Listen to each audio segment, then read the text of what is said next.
The backcountry expedition was meant to be a testament to the group's experience and camaraderie. They had planned every detail meticulously, from the ski routes to the weather patterns. 5 seasoned skiers set out into the rugged wilderness of British Columbia, seeking untouched powder and the serene isolation that only the backcountry could offer. For years they had done this, gliding down steep, unmarked trails, weaving through thick forests, and embracing the biting cold as they carved their paths down snow-covered mountains. But this time, fate had other plans. As the group descended from a ridgeline, their leader, a seasoned skier named Liam, slowed down, guiding the others through a section of trees. The terrain here was steep, with deep snowbanks accumulated from recent storms. The skiers expertly zigzagged down the slope, but their movement disturbed the quiet harmony of the wilderness. Unbeknownst to them, beneath the thick blanket of snow lay a hidden threat, one they would soon regret awakening. Grizzly bears, normally dormant during this time of year, can occasionally stir from hibernation if their dens are disrupted, or if temperatures fluctuate enough to disturb their deep slumber. The group skied past an area where a massive grizzly had made its den, tucked away beneath layers of snow and debris. With every swoosh of their skis, the vibrations penetrated the earth, reverberating through the snowpack. It happened suddenly. The snow shifted and a massive shape stirred from the depths. The bear, groggy and disoriented from its long hibernation, felt the intrusion. Its instincts, still sharp despite months of dormancy, took over. The scent of humans filled its nose, triggering a surge of confusion and hunger. Emerging from the den, the grizzly, a colossal beast with matted fur and claws the size of daggers, was startled by the presence of the skiers. The bear's eyes, bloodshot and wild, locked onto the nearest skier, Derek, who had unknowingly skied too close. In a matter of seconds, the once peaceful mountainside erupted into chaos. The bear charged, its powerful limbs breaking through the deep snow with terrifying ease. The skiers, momentarily stunned by the sight, reacted too slowly. Derek turned to see the grizzly barreling towards him, its massive form cutting through the snow like a freight train. Panic set in, but there was no time to flee. Liam shouted to the others, motioning for them to spread out. But Derek was already in the bear's path. The grizzly slammed into him with full force, knocking him to the ground like a rag doll. He hit the snow hard. The wind knocked out of him as the bear's claws raked across his back. Blood stained the pristine snow as Derek let out a strangled cry, his body convulsing under the weight of the bear. The others sprang into action, their survival instincts taking over. 2 skiers fumbled for their bear spray while another brandished his ski pole, hoping to distract the bear. The grizzly, however, was locked in a frenzy, its confusion amplifying its aggression. Its claws ripped into Derek's jacket, tearing through layers of fabric and flesh. The sound of the attack was a brutal symphony, growls, gasps, and the sickening thud of the bear's paws against human flesh. Liam advanced toward the bear, shaking his can of bear spray with trembling hands. In a desperate move, he discharged the spray, a cloud of irritant chemicals bursting into the air. The mist caught the wind and wafted towards the bear's face. The bear snarled in irritation, shaking its massive head as the spray took effect. For a moment, the beast hesitated, its eyes watering from the burning sensation. But Derek was in bad shape. His body lay crumpled in the snow, blood pooling beneath him. His breaths were shallow, the pain overwhelming him as his vision blurred. The bear, now more enraged than ever, turned to face the other skiers. One of them thrust his ski pole forward, jabbing it towards the bear's snout. The bear batted it away with ease, nearly snapping the pole in two with the force of its paw. Realizing the bear was still too close, the group continued their assault. More bear spray was unleashed, and the skiers waved their poles frantically, trying to keep the bear at bay. Finally, after what felt like an eternity, the grizzly recoiled, shaking its head violently as the burning chemicals overwhelmed its senses. With a final guttural growl, the bear retreated, disappearing back into the trees from where it had come. The mountain was silent, broken only by the labored breathing of the group and Derek's soft whimpers. The once pristine snow was now stained with his blood, painting a grim picture. Time was critical. Though the bear had vanished, they knew it could return at any moment.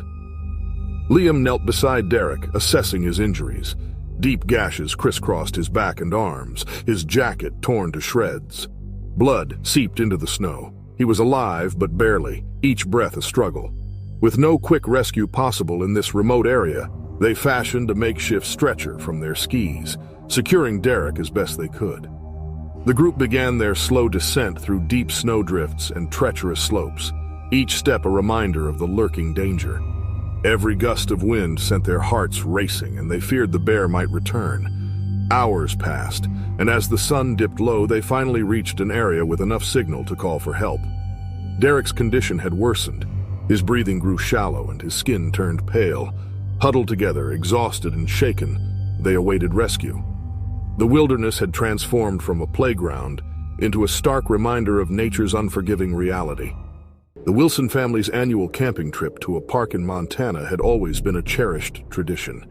The beauty of the untamed wilderness, the crackling campfires, and the quiet serenity of nature under the stars brought peace and a sense of connection to John and Mary Wilson and their two young children, Emily and Jacob.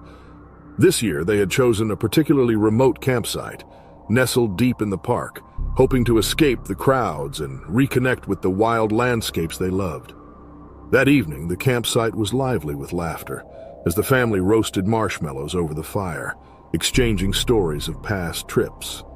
As the evening deepened and the fire dimmed, the children grew drowsy and climbed into their sleeping bags while John carefully doused the remaining embers of the fire. The night was still and silent as the Wilsons retreated into their tent. The soft rustle of the forest was all they could hear as they slipped into sleep. Unbeknownst to them, an ominous presence lingered in the forest nearby. A black bear, conditioned by previous campers who had carelessly left food out, had grown bold and unafraid of humans. This particular bear had learned that campsites often meant easy meals, and it was now emboldened, drawn by the faint scent of food from the Wilson site. The bear moved with eerie quietness, its dark form blending into the pitch black of the forest night, snuffling the air for any trace of sustenance. It had approached other campsites earlier that week, stealing unattended food with no natural consequence. Tonight, the scent of food wafted from the Wilsons' site. Though they had stored most of their food correctly, a few overlooked scraps were enough to pique the bear's interest. Slowly it advanced, eyes glinting in the faint moonlight. The scent led the bear directly to the family's tent. Inside the tent, all was peaceful. Mary stirred slightly in her sleep, unaware of the approaching danger. The children lay soundly in their sleeping bags between their parents, insulated by the tent's thin fabric. It wasn't until the faintest sound of something brushing against the outside of the tent reached John's ears that he stirred. He opened his eyes, heart thudding for no particular reason at first. Something was different. He lay still for a moment, straining to hear in the darkness. Then it came again, a soft, deliberate scratching sound like claws against the fabric. John's breath caught in his throat, the sound unfamiliar and out of place. Before he could react, a low grunt rumbled just beyond the tent flap. Suddenly, the tent's fabric ripped with a sharp, violent tear, and the bear's massive head pushed through the gap. John shot upright, grabbing at his wife's arm. Mary jolted awake, eyes wide in the darkness. The children stirred, disoriented and confused by the commotion. But there was no time to process the situation as the bear lunged further into the tent. In the chaos, John scrambled to shield the children, his instincts screaming to protect them at all costs. He pushed them toward the farthest corner of the tent, but there was no real escape. The bear's powerful claws swiped at the fabric, shredding it further. Its breath was hot and rank, filling the space with a terrifying proximity. Mary's hands frantically fumbled for anything to use as a barrier, grabbing the nearest objects, blankets, sleeping bags, whatever might deter the animal. But the bear, driven by hunger and without fear, batted them aside with ease.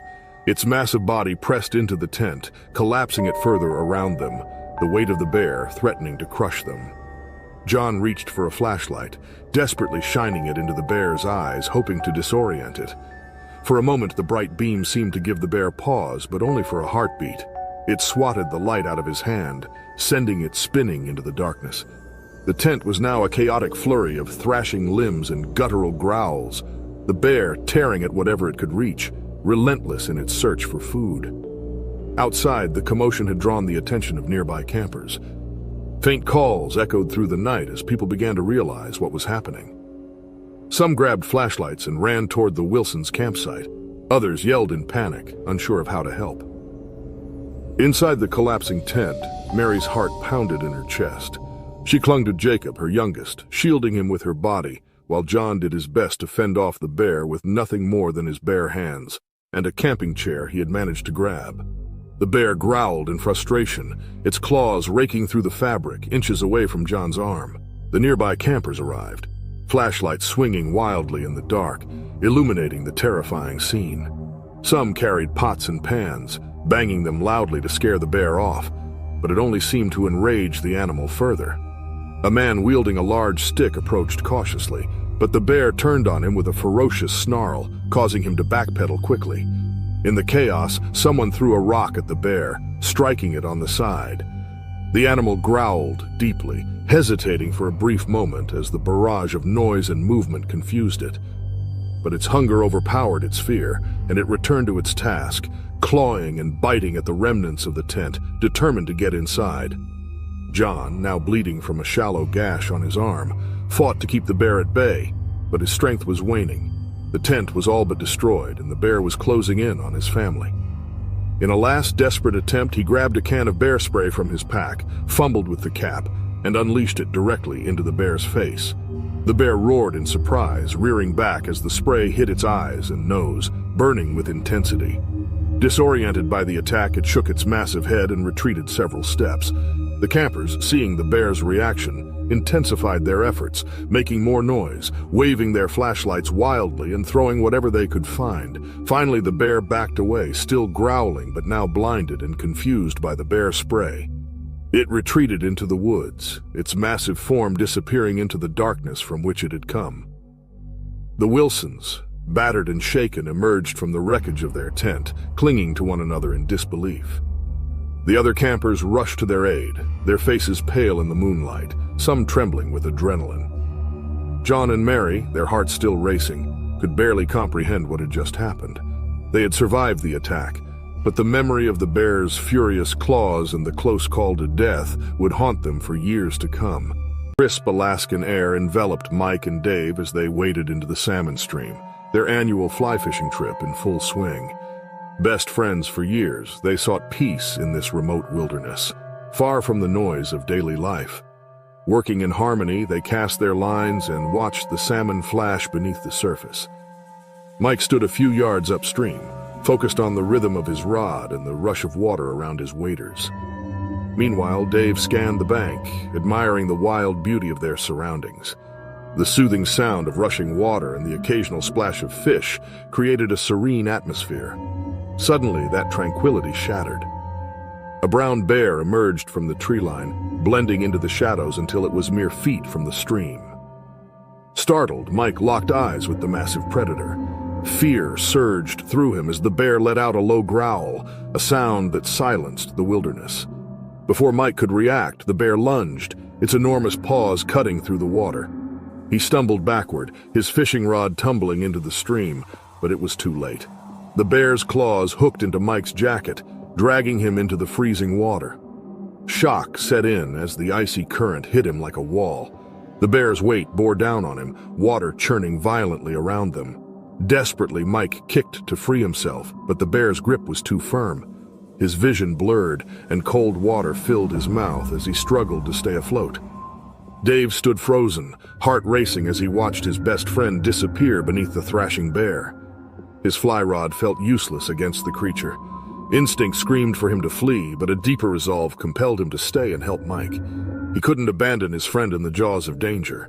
The bear, now fully submerged in the stream with Mike trapped beneath its bulk, seemed momentarily distracted by the tumult of water and thrashing limbs. Dave sprinted along the bank, his boots splashing through the shallow edges of the stream as he frantically searched for anything he could use as a weapon. The trees were too far to reach without losing sight of Mike, and there was nothing but rocks and water around him. Mike's struggles grew weaker as the freezing water sapped the strength from his limbs. Every time he surfaced, the bear's powerful jaws or claws forced him back down. His chest burned with the effort of trying to breathe, and his vision narrowed to a blur of brown fur, rushing water, and the cold, clear blue sky above. The cold had turned his movement sluggish, his body no longer responding to the frantic commands from his mind. Dave spotted a thick branch lodged in the rocky bank and snatched it up. It was heavy but sturdy, better than nothing. Without hesitation, he ran downstream to where the bear had dragged Mike, now wrestling in the deeper part of the current. The icy water lapped at Dave's legs as he waded in, brandishing the branch like a spear. His breath came in ragged gasps, more from fear than exertion. The bear, still focused on Mike, didn't see Dave approaching from the side.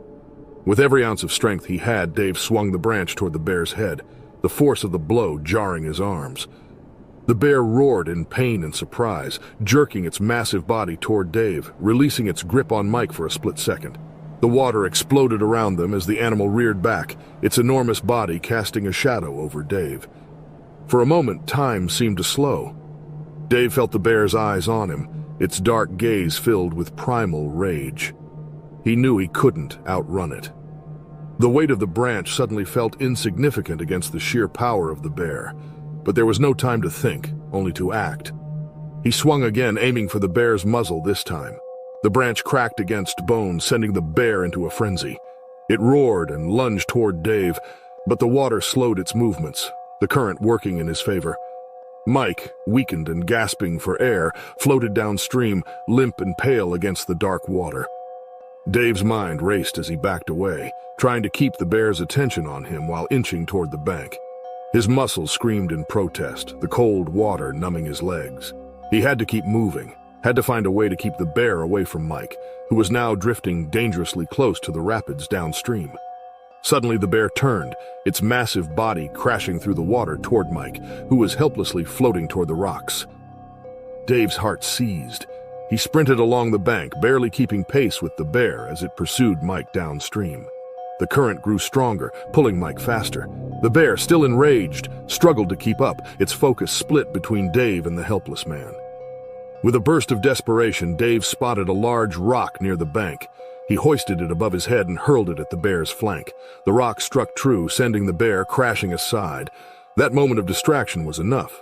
Mike, barely conscious, slipped out of reach as the current dragged him further toward calmer waters.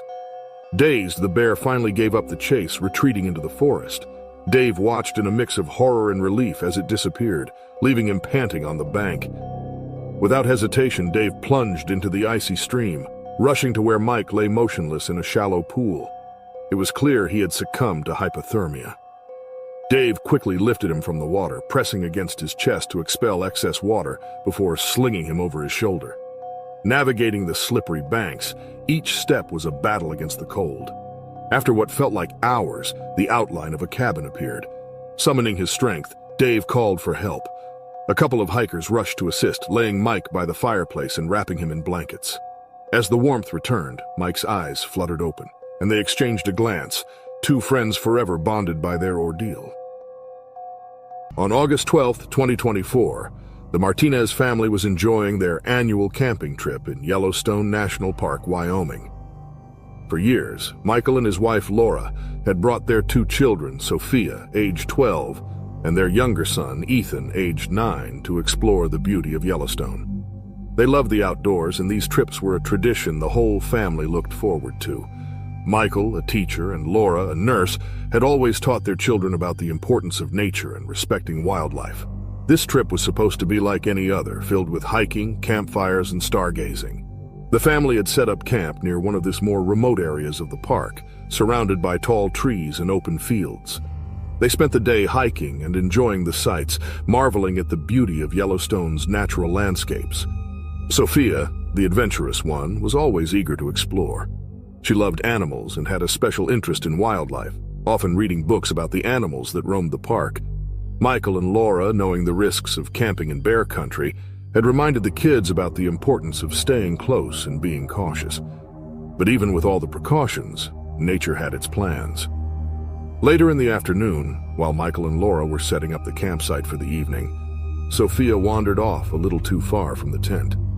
She had only meant to take a short walk to gather wildflowers, but she soon found herself deeper in the woods than she had intended. As she bent down to pick some flowers, a rustling sound nearby caught her attention. When she looked up, her heart froze.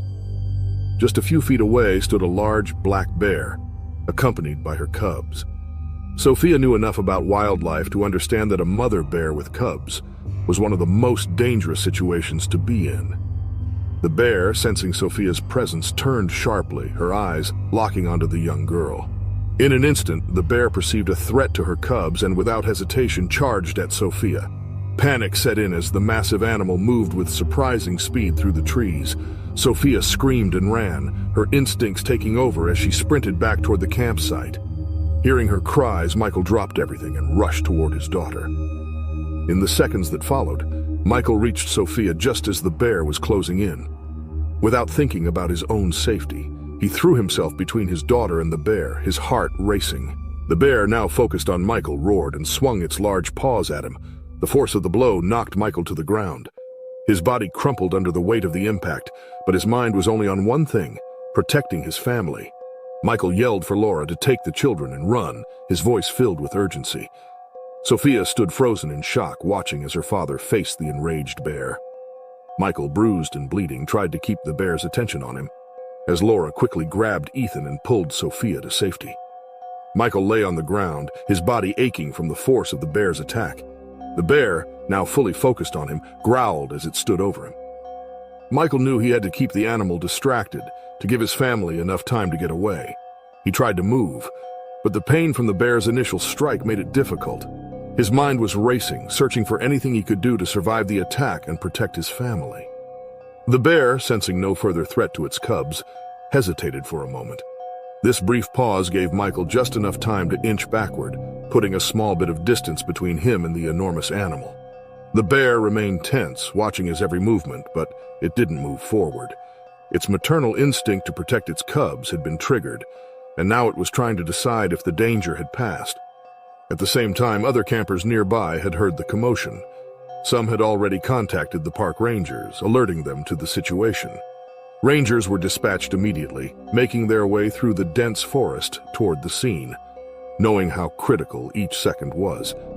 They carried equipment specifically designed for bear encounters, including bear spray and noise-making devices to deter the animal without harming it. Back at the campsite, Laura had managed to pull both Sophia and Ethan safely behind a large tree. They could still see Michael from a distance, and Sophia was trembling as she watched her father continue to face the bear. Every second felt like an hour as they waited for the rangers to arrive, hoping that the bear would retreat before any more harm could come to him. The bear, still on edge but no longer as aggressive, took a few steps back. Its cubs, now closer to their mother, began moving deeper into the woods. The bear followed them, slowly retreating into the forest. Michael stayed as still as possible, his body aching from the injuries, but his relief grew as the bear finally disappeared from view. He waited a few moments longer, ensuring that the bear had left, before he tried to stand. As he struggled to his feet, the park rangers arrived, moving quickly to assess the situation. Michael, pale and weakened from the encounter, was immediately assisted by the rangers. They applied first aid to his injuries and reassured the family that the bear had retreated safely. Laura and the kids rushed to his side, shaken but relieved to see that he had survived. The aftermath of the attack left a lasting impact on the Martinez family. Michael's injuries required weeks of recovery, and although he healed physically, the memory of the bear encounter stayed with him. On May 3, 2018, a group of school children from Jefferson Elementary School in San Francisco was enjoying an exciting day at the city's zoo. The children, led by their teachers and chaperones, were on a field trip to learn about wildlife, something they had all been looking forward to for weeks. The zoo, located near the western edge of the city, had been a popular spot for school trips for years, and the kids were eager to see the animals up close. The group was made up of about 23rd graders, all of them wide-eyed with excitement as they moved from exhibit to exhibit, learning about the creatures they had only seen in books and videos. The students were gathered near the bear enclosure, watching the enormous Kodiak bear named Boris move around his habitat. The teachers explained to the children how Kodiak bears are one of the largest land predators, capable of reaching massive sizes but generally shy in the wild. The kids listened carefully, fascinated by the bear's slow, powerful movements. Just as they were about to move on to the next exhibit, everything changed in an instant. Without warning, the ground began to shake violently beneath their feet. The earthquake, which struck suddenly, caused chaos throughout the zoo. People screamed as buildings swayed and trees shook. The school children huddled together with their teachers, terrified as the zoo seemed to rumble around them. The earthquake, though brief, was powerful enough to cause damage to several structures, including the bear enclosure. In the confusion that followed, no one immediately realized that Boris, the Kodiak bear, had managed to escape. The earthquake had damaged the barriers of his enclosure, and in his panic, Boris found a way out. Now loose in the zoo, the massive bear was disoriented and frightened, roaming freely through the grounds. People began to scatter as word spread that a dangerous animal was on the loose, and panic gripped the zoo visitors. Zookeeper Mark Thompson, who had been working at the zoo for over 15 years, quickly took charge of the situation. Mark was an expert in bear behavior and had worked with Boris since the bear arrived at the zoo. He knew how unpredictable and dangerous a frightened bear could be, especially in a crowded environment like this. Mark and his team immediately began searching for Boris, knowing that the longer the bear was free, the greater the risk to everyone in the zoo. As Mark and his team moved through the zoo, they heard frantic shouts coming from the direction of the school group. When Mark arrived at the scene, his worst fear was realized. Boris, still agitated from the earthquake, had cornered the group of children near a service building. The bear stood tall, blocking their only escape route. The children, frozen in fear, pressed against the wall with their teachers, trying to shield them. Mark's heart pounded as he assessed the situation. He knew that Boris was not naturally aggressive, but the stress of the earthquake and the unfamiliar environment could cause the bear to act unpredictably. He had to think fast, knowing that one wrong move could lead to tragedy. Mark stood frozen for a moment, his mind racing as he looked at the scene before him. The massive Kodiak bear Boris was blocking the group of children from escaping. The bear, confused and stressed from the earthquake, was pacing back and forth, its eyes flicking nervously between the kids and its surroundings. The children, pressed tightly against the wall, barely moved. The only thing keeping the situation from spiraling out of control was the bear's hesitation to approach further. Mark knew he had to act quickly. The service building behind the children offered no escape routes, and Boris was still close enough to strike if startled. He couldn't afford to scare the bear further, but he also couldn't let it stay this close to the kids. Mark signaled his team to stay back, knowing that too many people would only heighten the bear's stress. With nothing but his experience and calm demeanor to rely on, Mark slowly moved closer to Boris, positioning himself between the bear and the children. Boris was agitated, but Mark had spent years with him and knew the bear's signals well. He had to use that knowledge now. Without making any sudden movements, Mark took out the tranquilizer gun he had been carrying and aimed it carefully at Boris. The situation was fragile, and Mark knew he had only one shot to get this right. He held his breath as he pulled the trigger, sending the dart flying toward the bear. It struck Boris on the shoulder, and for a moment the bear reacted by growling and looking toward Mark. The bear paced a few more steps before the tranquilizer began to take effect. Boris's movement slowed and his heavy breathing became more labored. Finally, after what felt like hours but was only minutes, the massive bear stumbled and lay down on the ground, the sedative taking hold. Mark waited, watching carefully to ensure the bear was fully tranquilized before signaling his team to approach. Once Boris was safely sedated, the zoo staff moved in quickly to secure the area and calm the children. The teachers, who had been standing protectively in front of the students, began ushering the kids away from the scene, relieved that the danger had passed. In the aftermath, Mark stood beside the tranquilized bear, his heart still pounding from the intense situation. Boris was alive and unharmed, and no one had been injured, but Mark knew the reality of what had just happened. The earthquake exposed the delicate balance of keeping large animals in captivity, and the zoo needed to reevaluate its safety protocols after this close call. The event made headlines across the city, and the discussion of safety at zoos and wildlife sanctuaries grew louder. Mark, though praised for his quick thinking, was left with the weight of knowing how close the situation had come to tragedy. He knew he had made the right decision at the moment, but the image of the frightened children cornered by the bear would stay with him for years. The zoo quickly implemented stronger safety measures, reinforcing enclosures and ensuring that no such incident could happen again. For Mark, it was a reminder of the unpredictable power of nature. even in the most controlled environments. Boris recovered fully from the tranquilizer and returned to his enclosure. But the memory of that day, the weight of the life or death decision, would remain with Mark for a long time. On July 22, 2015, Dave Pearson, an experienced animal control officer in Boulder, Colorado, was preparing for what seemed like a routine call. At 45 years old, Dave had spent over 2 decades dealing with wildlife encounters in the region. He had relocated raccoons, caught stray dogs, and even managed the occasional coyote sighting. But recently the calls have become more frequent and concerning. Climate change and habitat destruction were pushing wild animals, especially bears, closer to human settlements. Dave knew that managing these situations required patience, skill, and an understanding of the animals he was dealing with. That summer, reports started coming in about a young black bear that had wandered into the suburbs of Boulder. At first, the bear's presence was a novelty. Locals spotted it raiding trash cans and wandering through backyards, and many people took pictures and shared them on social media. But as the bear grew bolder, the situation quickly turned dangerous. The bear, driven by hunger and easy access to food, started coming closer to homes and even entering fenced yards. Small pets disappeared, and parents began worrying about their children's safety. Dave knew this was no longer just a minor issue. It was becoming a serious threat. By mid-July, the bear had been spotted multiple times in residential areas, and Dave had been called in to manage the situation. His job was to relocate the bear safely without harming it or causing panic. He had handled bear relocations before, but each situation was different, and Dave was aware that a scared bear could be unpredictable. That morning, Dave and his team set out to capture the bear and relocate it to a safer area. They had set up a large cage trap on the outskirts of town, near where the bear had been spotted most recently. Dave had a deep respect for animals and wanted to ensure the bear was unharmed, but he also knew the risks involved. A wild animal cornered in a suburban environment surrounded by unfamiliar sounds and smells could easily become dangerous.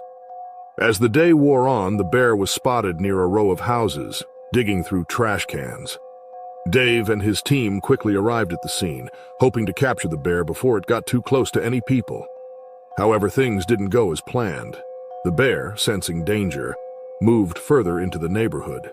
It had been calm at first, but as the team approached, it became clear that the bear was frightened. Dave attempted to guide the bear toward the trap, but the young animal, now cornered in a small yard, panicked. It let out a low growl, its eyes wide with fear as it realized there was no escape. The bear charged at the fence looking for a way out, but found itself blocked by both the team and the structure around it.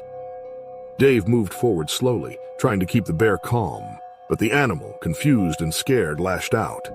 The powerful swipe of its paw hit the nearby fence, sending a loud crash through the quiet neighborhood. The bear's sudden outburst startled everyone in the yard. The fence rattled loudly as the bear swiped at it again, its strength evident in the way the wood splintered under the force of its paw. Dave Pearson, still trying to remain calm, knew the situation had escalated beyond control. The bear was trapped, frightened, and now dangerous. The team had to act fast before anyone got hurt. The bear, realizing it was cornered, turned its attention toward the team. It began pacing back and forth, its muscles tense and ready to strike. The nearby residents, who had initially been watching from their windows, began to panic. A few people rushed out of their homes, trying to pull their children inside, while others stood frozen, unsure of what to do. Dave, who had seen bears react this way before, knew that the animal was acting out of fear, not aggression. But fear could make an animal unpredictable, and in this suburban setting, the consequences could be severe. He carefully stepped back, signaling to his team to give the bear more space. However, the bear, still agitated, charged toward the nearest fence again, this time breaking through part of it. The loud crash sent more residents into a panic, and the bear, now free from the yard but still cornered in the street, looked more disoriented than ever. Dave knew they had no choice but to attempt to subdue the bear with a tranquilizer dart. The goal was always to capture the animal safely, but now, with the bear so close to residents, the risk of injury was too high to wait any longer. Dave quickly loaded the tranquilizer gun, aiming carefully at the bear's side. The dart flew straight, hitting the bear just below its shoulder. The animal roared in pain, startled by the sudden prick, and began pacing even more frantically. Dave knew it would take several minutes for the tranquilizer to take effect, but those minutes felt like hours. The bear continued moving toward the nearby houses, its strength still on full display. As the tranquilizer slowly began to work, the bear's movements became sluggish. It stumbled and let out a deep, tired growl before collapsing onto the ground near a driveway. The bear lay there, breathing heavily as the tranquilizer finally took full effect. The tension in the air slowly lifted as the danger passed, and the team moved in cautiously to secure the bear for transport. Once the bear was sedated and safely loaded into the transport vehicle, Dave took a moment to breathe. The situation had been far more chaotic than he had hoped, but no one had been injured, and the bear was still alive. The plan was to relocate the bear to a safer area, deep in the wilderness, where it wouldn't pose a threat to people or itself. For Dave, the encounter left a lasting mark. He knew the bear hadn't meant any harm. Still, the fear and confusion caused by the encroachment of human development into wildlife habitats had pushed the animals into a dangerous situation.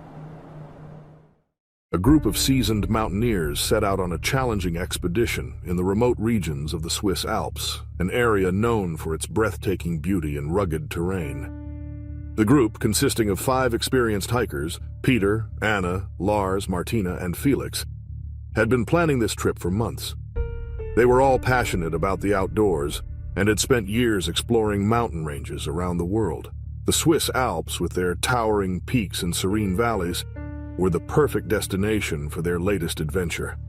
The group chose a route that led them through the less-traveled paths of the Valais region, known for its stunning views of the Matterhorn and other majestic peaks. The weather was ideal for hiking, with clear skies and a cool breeze that made the strenuous climbs more bearable. The mountaineers were well prepared, carrying all the necessary equipment, including hiking poles, ropes, and first aid supplies. They were familiar with the risks of high-altitude hiking, such as sudden weather changes and the possibility of avalanches, but they felt confident in their abilities and their preparation. As they ascended higher into the mountains, the group marveled at the untouched beauty of the landscape. The glaciers gleamed in the sunlight, and the air was crisp and pure. The only sounds were the crunch of their boots on the rocky paths and the distant calls of birds. The mountaineers were in high spirits, enjoying the camaraderie that comes with such a shared adventure. They had planned to reach a remote mountain hut by late afternoon, where they would rest for the night before continuing their journey the next day. However, as they trekked through a narrow pass, they encountered something unexpected and terrifying. Unbeknownst to them, a grizzly bear had wandered into the area, likely migrating from a nearby region due to changing environmental conditions. The bear, unfamiliar with the terrain and agitated by the strange surroundings, had been foraging in the area when it noticed the approaching hikers. The mountaineers were taken by surprise when they spotted the large, imposing figure of the bear emerging from behind a cluster of rocks. The bear, already on edge, reacted aggressively to the presence of the group. The lead hiker, Peter, was closest to the bear, and before the group could fully comprehend the danger, the bear charged. Peter tried to back away slowly, but the bear's speed was overwhelming. The group quickly attempted to scare the bear off, using their hiking poles to make noise and appear larger. They shouted and waved their arms, hoping to deter the bear, but the bear's agitation only seemed to increase. It lunged at Peter, knocking him to the ground with its powerful paws. The other hikers, though desperate to help, were forced to retreat, fearing for their own safety as they tried to find a way to save their friend. The once serene and peaceful alpine landscape had turned into a scene of chaos and fear. The group's efforts to fend off the bear seemed futile against the sheer power and aggression of the animal. Peter, gravely injured, was in critical condition, and the group realized that their expedition had taken a deadly turn.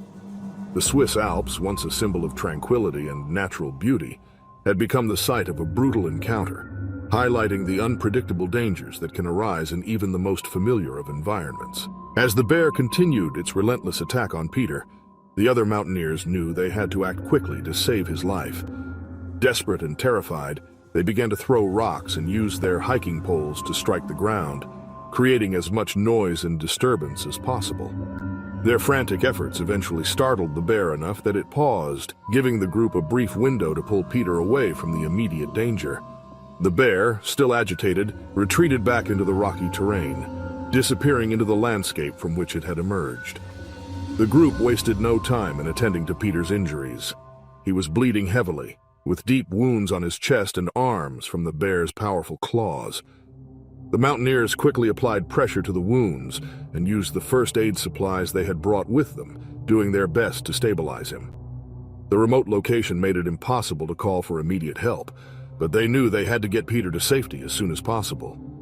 The mountaineers carefully carried Peter down the mountain, moving as quickly and steadily as they could. The journey was grueling, with every step bringing more pain to their injured friend. The steep rocky paths that had once been a source of awe now felt like a cruel obstacle course. The group's focus was solely on getting Peter to medical help, and the hours passed in a blur of exhaustion and anxiety. Finally, they reached a lower elevation, where they were able to contact rescue services.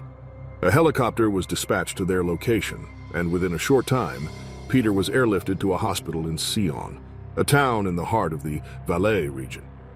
At the hospital, the medical team was ready to treat Peter's injuries.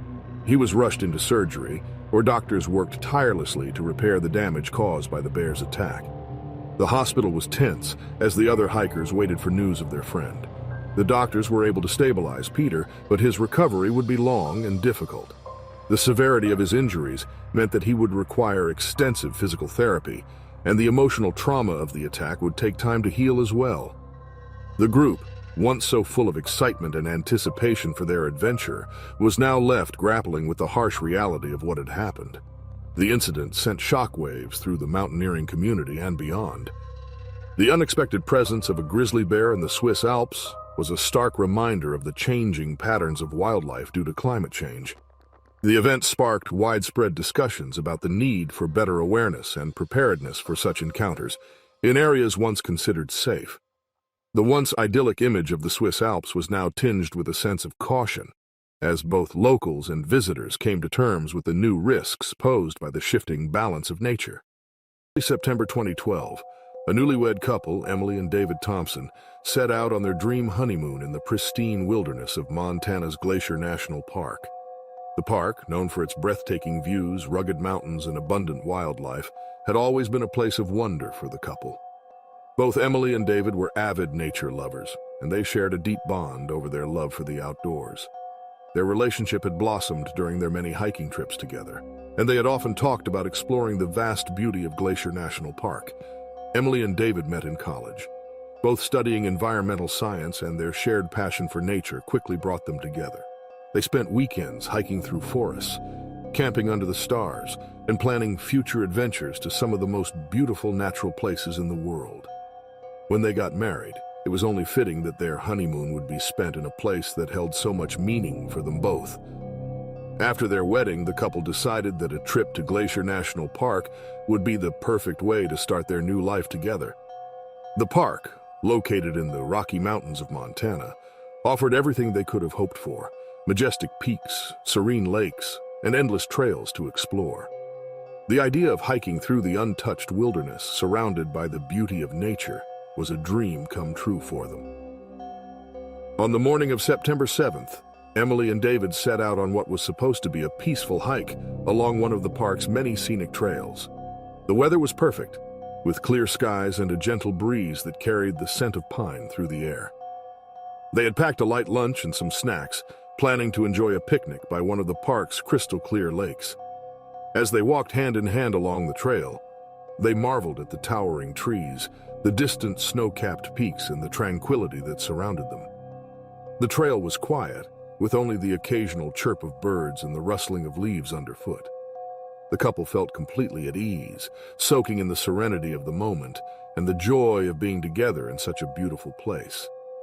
Unbeknownst to them, a grizzly bear was also in the area, drawn by the scent of their snacks. Grizzly bears, native to the park, are known for their powerful sense of smell and territorial nature. The bear, likely searching for food before the long winter hibernation, had caught the scent and followed it, unknowingly closing in on the couple as they hiked. As Emily and David continued along the trail, they were completely unaware of the danger lurking nearby. The bear, sensing the presence of the couple, grew agitated and defensive. Suddenly, without any warning, the bear charged out of the underbrush, its massive form barreling toward them with terrifying speed. The peaceful hike turned into a nightmare in an instant, as the bear focused its aggression on David, who was caught off guard by the sudden attack. The serene landscape of Glacier National Park, which had been a symbol of their love and adventure, was now the setting for a tragic encounter with one of nature's most formidable predators. The grizzly bear's sudden charge left Emily in shock, but she quickly realized the danger they were in. David tried to protect Emily, stepping between her and the bear, but the bear's aggression was overwhelming. It knocked David to the ground with a powerful swipe, its claws tearing through his clothing and flesh. Despite Emily's desperate attempts to help, the bear's strength was too much. She grabbed a nearby branch and waved it, hoping to scare the bear away, but her efforts only seemed to anger it further. In the chaos, the bear focused its attack on David, who was now gravely injured. Emily, frantic and helpless, could only watch as the bear mauled her husband. The sounds of the attack echoed through the trees, breaking the silence of the peaceful morning. Emily screamed for help, but they were deep in the wilderness, far from any other hikers or assistance. Finally, after what felt like an eternity, the bear released David and retreated back into the underbrush, perhaps satisfied that the threat to its territory had been neutralized. Emily rushed to David's side, her hands trembling as she tried to stop the bleeding. David was barely conscious, his injuries severe. Emily knew they needed help immediately, but they were miles from the nearest ranger station. With no time to lose, Emily used her phone to call for emergency services, her voice shaking as she described their location and the attack. The park rangers, who were experienced in dealing with such incidents, responded quickly. A rescue helicopter was dispatched to their location, but Emily knew that every minute was critical. The helicopter arrived and airlifted David to Kalispell Regional Medical Center, the nearest hospital capable of treating such life-threatening injuries. The medical team at the hospital was prepared for the worst. David was rushed into surgery, where doctors worked tirelessly to stabilize him. Emily, who had been taken to the hospital alongside her husband, was in shock, her mind racing with fear and worry. Despite the doctor's best efforts, David's injuries were too severe. The trauma from the bear attack had caused irreparable damage, and after hours of surgery, the doctors were unable to save him. Emily was left to face the devastating reality that her husband, with whom she had just begun a new chapter in life, was gone. The tragic event sent shockwaves through the Glacier National Park community and beyond. Visitors and locals alike were reminded of the unpredictable dangers of hiking in bear country. Park authorities increased warnings and reinforced safety protocols, emphasizing the need for proper precautions, even on trails that seemed safe. Emily's loss became a heartbreaking testament to the raw power of nature and the importance of respecting the wilderness. Glacier National Park, with all its beauty and wonder, now also held the memory of a life tragically cut short. In December 2015, deep in the heart of Alaska's rugged interior, the Miller family was preparing for another harsh winter. The Millers had lived on their homestead near the small town of Tok for over a decade. Their life was one of self-sufficiency, built on the principles of hard work and a deep connection to the land. The family consisted of John and Sarah Miller, along with their two children, Emily and Jake. They had chosen this remote life for its simplicity and the opportunity to raise their children close to nature. Their homestead was a modest but sturdy log cabin surrounded by dense forests and vast wilderness. The Millers raised livestock, including chickens and goats, which provided them with eggs, milk, and meat. They also tended a small vegetable garden that helped sustain them through the long, cold months. Life in the Alaskan interior was challenging, with long winters and the constant need to be vigilant against the elements and the wildlife that shared their land. John, a former park ranger, was well aware of the dangers that came with living in such a remote area. He had instilled in his family a respect for the wilderness and the animals that inhabited it. The Millers were always careful to store their food securely, knowing that the scent could attract predators. Bears, in particular, were a constant concern, especially in the fall when they were preparing for hibernation and more likely to venture closer to human settlements in search of food. As December wore on, the days grew shorter and the temperatures began to drop. The family spent most of their time preparing for winter, gathering firewood, preserving food, and reinforcing their cabin against the coming snow. One evening, as the sun dipped below the horizon, John noticed something unusual. The frantic clucking of their chickens disrupted the normally peaceful atmosphere of their homestead. He stepped outside to investigate, only to find that a grizzly bear had wandered onto their property. The bear, driven by hunger, had broken into the chicken coop and was attacking the livestock. John's heart raced as he watched the powerful animal wreak havoc on their carefully maintained farm. He knew that bears were incredibly dangerous, especially when they were desperate for food. John quickly ran back inside to grab his rifle, hoping to scare the bear away before it could do more damage. Despite his efforts, the bear was undeterred. The smell of livestock and stored food had drawn it too close to the homestead, and it was not willing to leave empty-handed. John fired a warning shot into the air, but the sound only seemed to agitate the bear further. It left the chicken coop and began to move towards the cabin, its powerful body crashing through the underbrush as it advanced.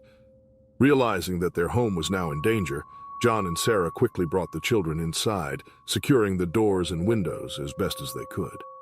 The bear, now more aggressive, began to claw at the cabin, its massive paws leaving deep gouges in the wood. The family was trapped inside, terrified as the bear continued its assault on their home. The once peaceful homestead had turned into a scene of chaos, and the Millers knew they were in for the fight of their lives. The bear's relentless assault on the cabin continued as the Millers huddled together inside, their fear growing with each powerful strike. John, knowing that the thin wooden walls of their home would not hold for much longer, realized they had to act quickly. He grabbed his rifle once more, hoping that, this time, a direct shot might be enough to drive the bear away. With a steady hand, he aimed through a small gap in the door and fired a shot at the bear. The bullet hit its mark, grazing the bear's shoulder. The grizzly let out a roar of pain and anger, but instead of retreating, it became even more aggressive, slamming its massive body against the cabin door. The force of the impact splintered the wood, and the door began to buckle under the pressure. In a desperate attempt to protect his family, John grabbed a metal pot from the kitchen and started banging it against the walls, trying to create as much noise as possible. The loud clanging, combined with the pain from the gunshot, finally caused the bear to pause. It hesitated for a moment, then slowly began to back away from the cabin. The bear, now more wary, turned and lumbered back into the forest, leaving the Millers shaken but alive. The family remained inside for hours, too afraid to move until they were sure the bear was gone. When they finally emerged, they saw the extent of the damage. The chicken coop was destroyed, and several of their livestock were either dead or missing. The cabin itself bore deep scars from the bear's claws, a grim reminder of how close they had come to disaster. John's injuries from the encounter were severe. His arm and shoulder, strained from the rifle's recoil and the struggle to defend his home, required medical attention. Sarah quickly dressed his wounds as best she could before they made the long journey to the nearest town, Tok, where John could receive proper treatment. At the small clinic in Tok, the local doctor treated John's injuries, commending him for his bravery in protecting his family. However, the attack left more than just physical wounds. The psychological impact on the entire family was profound. The Millers returned to their homestead with a new understanding of the dangers that living in such a remote area entailed. The attack sparked a broader conversation in the local community about the growing tension between human settlements and wildlife in Alaska's wilderness. Neighbors began discussing ways to improve safety measures, and some even considered relocating to more secure areas.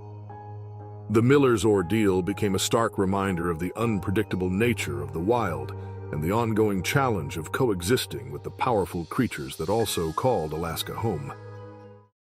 It was supposed to be a calm Saturday afternoon at the zoo, a place where families wandered through exhibits, admiring animals from behind the safety of barriers. However, for Robert and Sarah Dawson, the tension that had been simmering between them boiled over in the worst possible way. They had been bickering throughout the day, exchanging terse words over trivial matters, but as they neared the polar bear exhibit, their argument reached a new, dangerous height. Robert's face twisted with frustration. His eyes burned with a rage that had been festering for weeks, months perhaps. Sarah, on the other hand, appeared exhausted, worn down from the constant conflict. She turned to walk away, but in an instant the unexpected happened. In a moment of sheer madness or cruelty, no one could say which, Robert's hand shot out. His fingers clenched around her shoulder, and with shocking force, he shoved her forward. Sarah, unprepared and unable to react, lost her balance. A horrified gasp escaped her as her body pitched over the barrier that separated visitors from the polar bear habitat. For a fraction of a second, time seemed to freeze. Then, she plummeted downward, her arms flailing in vain as she tumbled into the moat below. A sickening thud echoed as she hit the water, sending a spray of droplets into the air. Above her, a chorus of screams erupted from the crowd. Faces that had moments ago been indifferent now contorted in shock and disbelief. Parents clutched their children tightly as they turned away, trying to shield them from the horrific scene unfolding before them. Others stood rooted in place, their eyes wide with terror as they pointed toward the polar bear enclosure. The resident polar bear, a massive male, was resting near the water's edge within the enclosure. He lounged in the midday sun, his powerful body stretched out lazily. But the sudden commotion disturbed the tranquility. Its ears perked up, his black eyes narrowing as he lifted his head to assess the source of the noise. At first, the bear was merely curious. His massive paws, nearly the size of dinner plates, thudded softly against the ground as he lumbered closer to the water's edge. His thick, snow-white fur rippled as he moved, and his breath came out in slow, heavy puffs. The bear's focus zeroed in on Sarah, who lay motionless in the shallow water of the moat. She had landed awkwardly, her legs and back partially submerged. The initial shock had paralyzed her with fear, her mind reeling from the sudden fall. Sarah's heart hammered in her chest. The cold water seeped into her clothes, but the chill barely registered amid her overwhelming panic. She could hear the crowd's shouts, distant and muffled, as though they were coming from another world. Above her, the hulking form of bear loomed closer, his nostrils flaring as he sniffed the air, curious about the intruder in his domain. The polar bear stopped at the edge of the moat, peering down at Sarah with an intensity that made her blood run cold. His enormous head dipped lower as he stretched his neck out, his eyes locked on her. Sarah, in a primal survival instinct, remained perfectly still. She knew, deep down, that any sudden movement could trigger the bear's predatory instincts. Her breaths became shallow, each one a desperate attempt to calm the rising tide of terror threatening to engulf her. Meanwhile, chaos had erupted above. Zoo staff, alerted by the frantic cries of the onlookers, rushed to initiate emergency protocols. Two keepers sprinted toward the enclosure, radios crackling with commands as they coordinated a rescue plan. One of them, a seasoned handler who had worked with polar bears for years, quickly retrieved a bucket of fish from a nearby station. They hoped to distract the bear long enough to give the rescue team a chance to extract Sarah. But time was running out, and the bear's curiosity deepened. He lowered himself closer to the water, his nose hovering just inches from Sarah's body. His warm breath, tinged with the scent of fish and meat, washed over her as he sniffed at her. The air between them was thick with tension, every second stretching into eternity. Sarah's muscles ached from the effort of remaining still, her mind screaming for her to flee, but she fought the instinct, knowing it would be a death sentence. The bear's enormous paw swiped at the water, sending ripples across the surface. His claws, sharp and deadly, gleamed in the sunlight as he dipped them into the moat. For a moment it seemed as though he might step into the water, his immense weight shifting forward. Sarah's breath hitched as she squeezed her eyes shut, bracing for what she thought would be the end. Suddenly, from the far side of the enclosure, the keepers made their move. One of them tossed a handful of fish toward him, the pungent scent immediately catching the bear's attention. His head snapped in the direction of the food, and his nostrils flared again. For a moment he hesitated, torn between investigating the human before him or indulging in the easy meal being offered. The fish won. With a low grunt, the bear turned away from Sarah, his massive body pivoting as he lumbered toward the pile of fish. His focus shifted, his hunger overriding his curiosity about the strange woman in the water. The keepers seized the opportunity, continuing to throw food to distract him as the rescue team descended into the moat. Two staff members, equipped with harnesses and ropes, reached Sarah. They moved quickly but carefully, knowing that any noise or sudden movement could draw the bear's attention back to them. One of them crouched beside her, gently grabbing her arm and signaling for her to stay calm. Sarah, though trembling, managed to nod slightly. She allowed herself to be lifted, her limbs heavy from shock and exhaustion. As the team worked to pull Sarah out of the moat, The keepers maintained their distraction with the bear, who remained focused on the food. Slowly but surely, they hoisted Sarah to safety, her drenched body collapsing onto the ground once she was clear of the enclosure. Her chest heaved with sobs as the reality of what had just happened began to sink in. Above, Robert Dawson was being subdued by security. His face, once contorted with anger, now bore an expression of shock and disbelief. His hands were cuffed behind his back, and officers led him away from the scene as onlookers jeered and shouted at him. The crowd's fury was palpable, their shock quickly transforming into disgust at the horrific act they had just witnessed. In the aftermath, media outlets swarmed the zoo, the incident making headlines across the nation. Robert was charged with attempted murder, his actions sparking a heated debate about domestic violence and public safety. Sarah, though physically unharmed, would carry the scars of that day for the rest of her life, both from the betrayal of the man she had once trusted and the haunting memory of the bear's cold, calculating gaze. Elena Volkov was a photographer who lived for the thrill of the wild, and Kamchatka's rugged wilderness offered exactly the challenge she craved. She had traveled across the globe, capturing the intimate moments of nature's fiercest animals, from the Serengeti's lions to the Arctic's polar bears. Yet it was Russia's Kamchatka Peninsula that had drawn her in with its raw beauty and its elusive brown bears, particularly the protective mothers and their cubs. She sought an image that captured not just a bear, but the emotion of its existence, the bond between mother and cub. The remote peninsula had an almost otherworldly quality, with its dense forests, rushing rivers, and looming volcanoes. Few ventured this far from civilization, and even fewer had the expertise to get close to the brown bears that roamed these lands. Elena had brought along an experienced local guide, Sergei, a grizzled man who knew these bears like few others. He was cautious, perhaps overly so in Elena's eyes. The bears, after all, were creatures of habit, predictable in their rhythms as long as one respected their space. They had spent days tracking a female brown bear and her two cubs, following from a safe distance as she fished along a riverbank and led her cubs through the wilderness. Elena had taken hundreds of photos, each one closer to the perfection she sought, but still missing that elusive spark.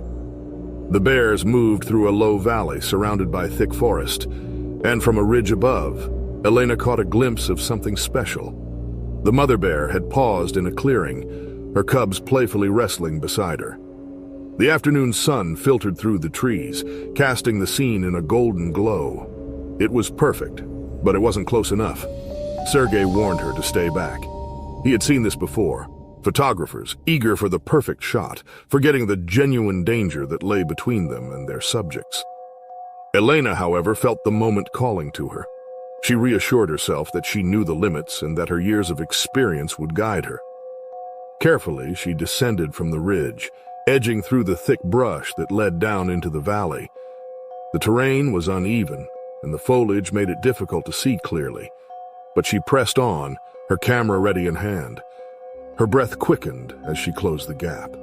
She knew she was closer than Sergei would ever allow, but the shot was worth it. The mother bear had lifted her head, sniffing the air, her eyes scanning the horizon. Elena crouched low, trying to appear as small and non-threatening as possible.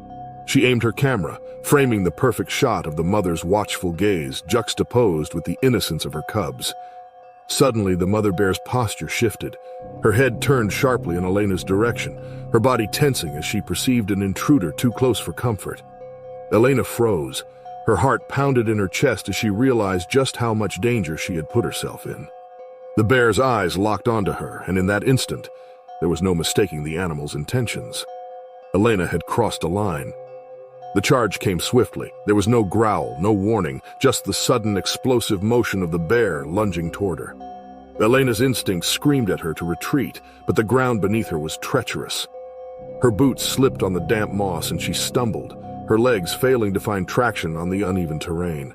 The camera, which had been her lifeline moments ago, now felt like a dead weight in her hands. She tried to scramble backward, her limbs heavy with panic. The world around her seemed to blur as the mother bear closed the distance with terrifying speed. Elena's legs gave way beneath her and she collapsed to the ground, a sharp rock jutting into her back as she landed. She felt a surge of pain shoot through her, but it was nothing compared to the terror of seeing the bear's massive form looming above her. In the fraction of a second before the attack, Elena locked eyes with the bear. The mother was no longer just an animal. She was a force of nature, a protector, and Elena had made the fatal mistake of becoming a perceived threat. The bear's paw, powerful and heavy, swung down with a force that Elena could hardly comprehend. She tried to shield herself, raising her arms in a futile gesture, but the impact was brutal. The bear's claws ripped through her jacket, slicing into her skin with ease. Elena felt the sharp, burning pain spread across her body as the swipe connected. Her vision blurred, and she struggled to breathe. The weight of the animal pressed down on her, as if the very earth had risen to crush her. Her thoughts were disjointed and scattered as her mind fought against the overwhelming pain and fear. Through the haze of agony, she could hear Sergei's voice in the distance, shouting, though the words were lost in the chaos. She barely registered the sound of the bear's low growl. A warning meant not for her, but for the unseen threat she had become in the bear's eyes. Sergei was close now, but Elena's body was shutting down, her strength ebbing away as blood pooled beneath her, soaking into the forest floor. The bear, perhaps sensing Sergei's approach or simply deciding she had done enough, relented.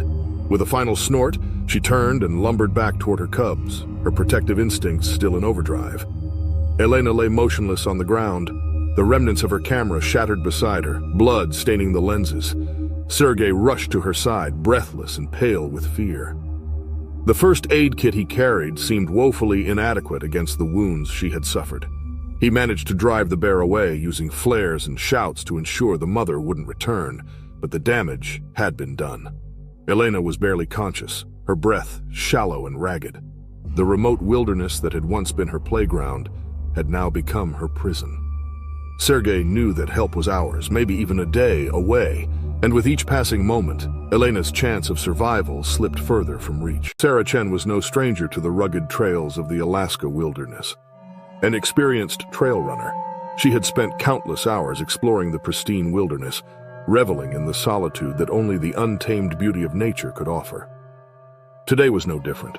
The morning light was breaking through the thick canopy of trees as she ran along the dirt path, her breathing steady and her mind focused. As she rounded a bend in the trail, the air suddenly felt different.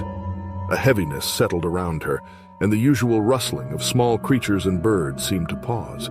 The hairs on the back of her neck prickled as a deep instinctual fear took root. She slowed her pace, her senses now on high alert, and then she saw it. Just ahead, in the tall grass by the trail, was a grizzly bear with 2 cubs. The massive mother was grazing while her cubs played nearby, their tiny frames a stark contrast to the bulk of their protective parent. Sarah froze. Her heart pounded in her chest, each beat reverberating in her ears as adrenaline surged through her body. She knew the gravity of the situation. She had inadvertently placed herself between the mother and her cubs. Her mind raced through the bear safety protocols she had memorized. She slowly began to back away, careful not to make any sudden movements that could provoke the bear. But the mother bear had already spotted her. The bear's head snapped up, nostrils flaring as it caught Sarah's scent. The cubs were still oblivious to the presence of the intruder, but the mother's demeanor changed instantly. The calm graze turned into a focused, defensive posture. In one terrifying instant, the bear charged. There was no time to think, only to react. Sarah's instincts screamed for her to run, but she knew better. Running from a grizzly was futile. It could easily outrun her.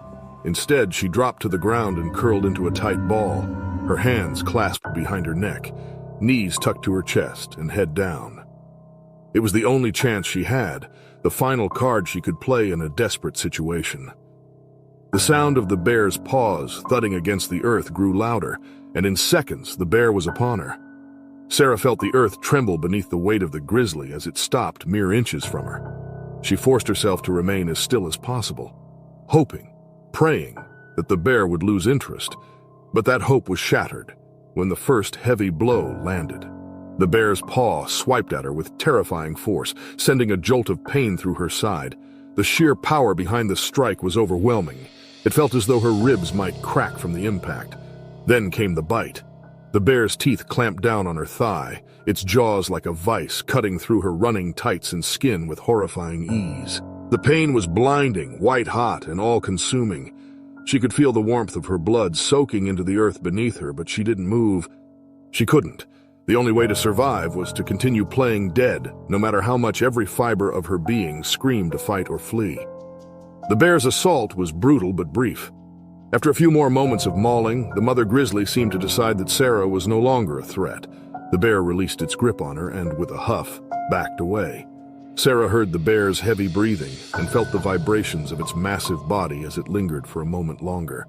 Then, mercifully, the bear moved off, her cubs following obediently behind her. For what felt like an eternity, Sarah didn't move. She listened to the sounds of the forest, the fading rustle of the bear family as they disappeared into the brush. Her body trembled both from the pain and the shock. She had survived the initial attack, but her ordeal was far from over. Every breath she took sent sharp stabs of pain through her torso, and her leg throbbed with the deep puncture wounds from the bear's bite. She gingerly moved her hands to inspect the damage, wincing as her fingers grazed the torn flesh.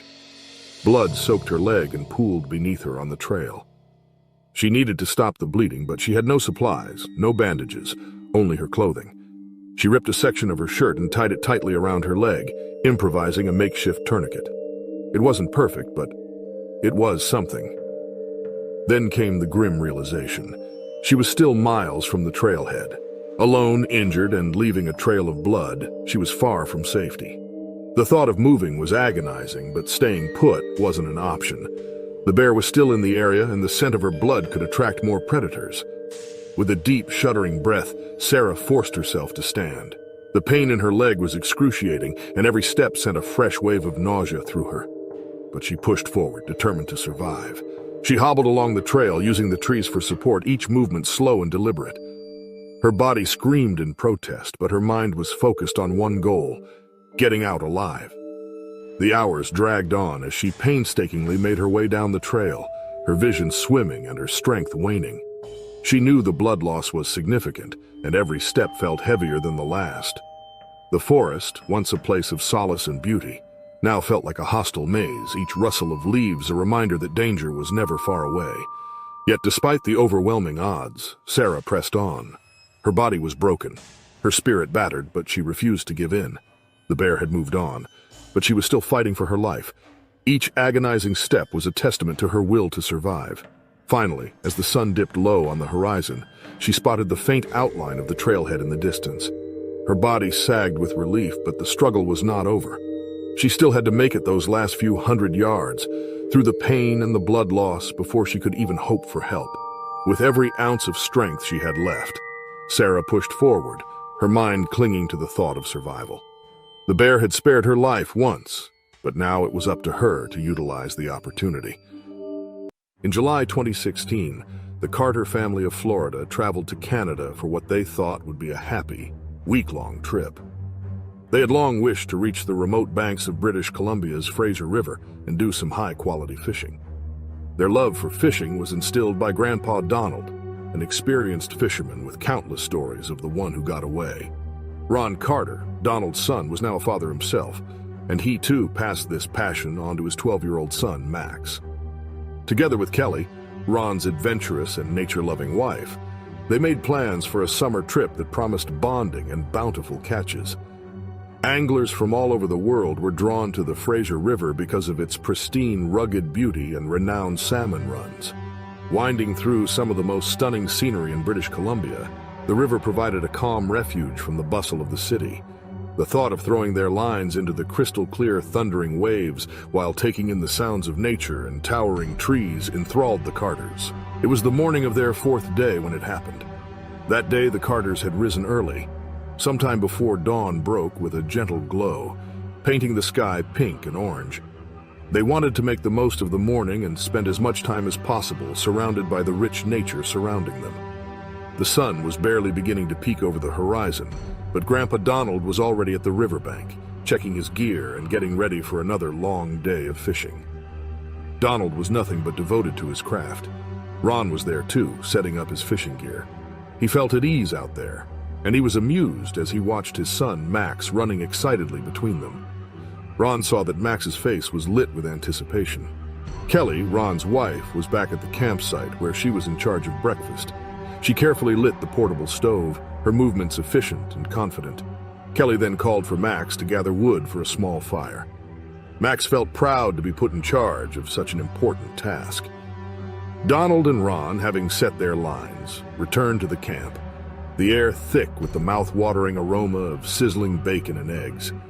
But they weren't the only ones savoring the aroma of their breakfast.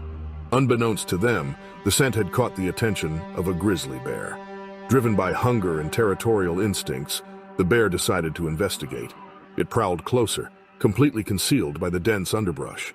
The Carters were too caught up in the movements of their morning routine. As such, they remained unaware of the impending danger. They gathered around their makeshift table and started eating. Young Max was famished. He shoved food into his mouth as the adults passed plates and shared stories. They had nothing to worry about, or so they thought. In reality, the grizzly was creeping closer, its dark eyes focused on the camp. A few minutes later, Max was ready to go, but the grown-ups weren't finished yet. The boy couldn't sit still, so he leapt off his folding chair and wandered a few steps away to fetch more firewood.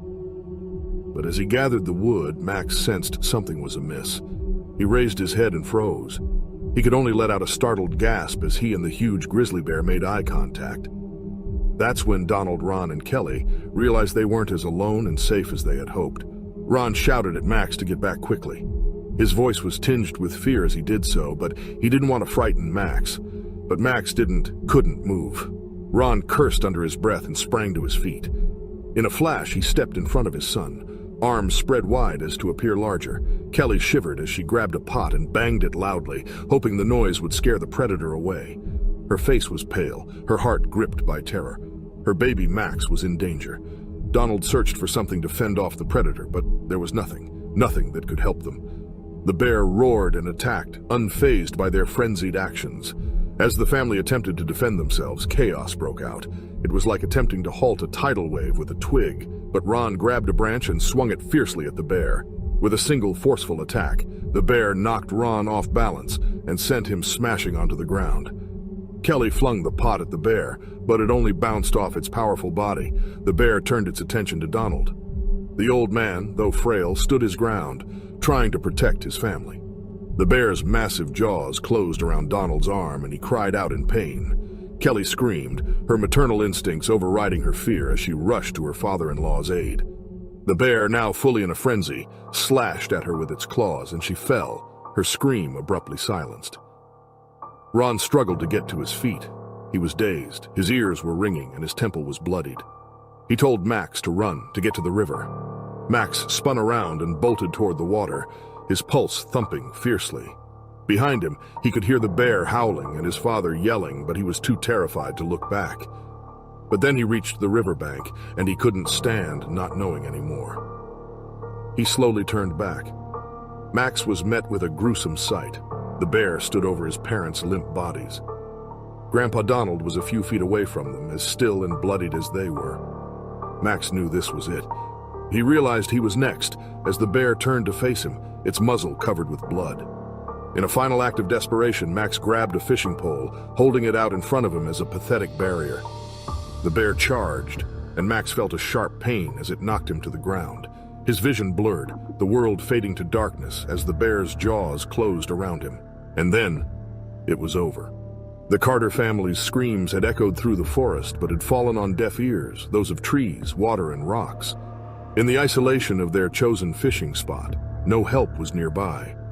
Their bear spray, packed safely inside a backpack, was unreachable. The relentless assault left no survivors, and the once peaceful campsite became a dark reminder of the wild's untamed nature. Their bodies were discovered hours later by another group of fishermen. If only they had reached the river sooner. Authorities were called, and the bodies were retrieved from the riverbank. All that was left was an eerie silence. On September 17, 2024, Sergei Volkov, a veteran hunter, ventured deep into the vast Siberian wilderness near the Yenisei River.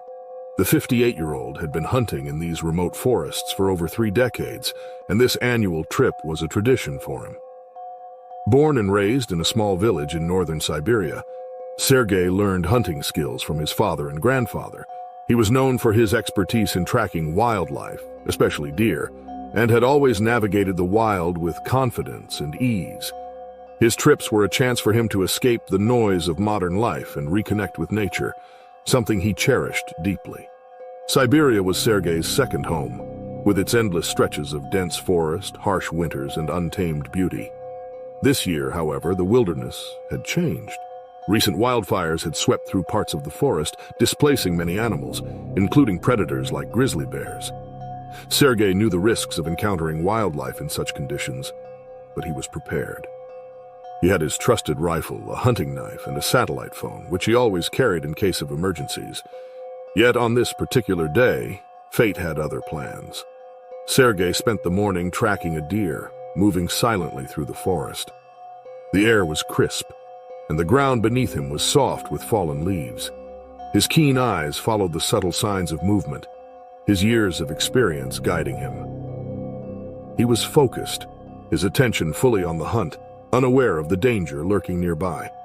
Unbeknownst to Sergei, a massive grizzly bear had wandered into the area, displaced by the wildfires.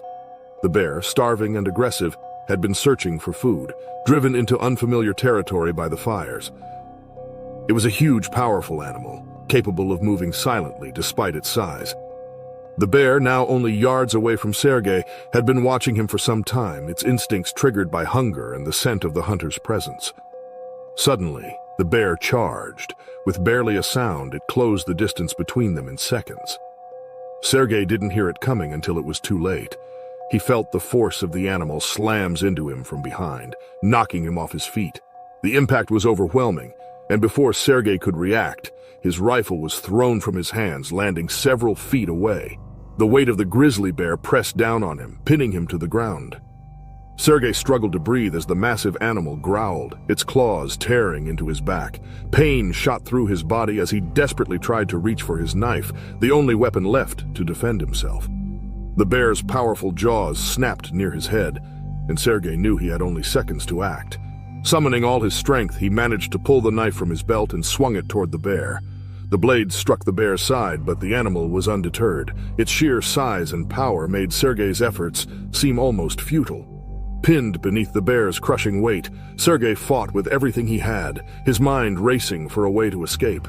The forest around them was silent except for the sound of the struggle, as the hunter fought for his life in the remote Siberian wilderness.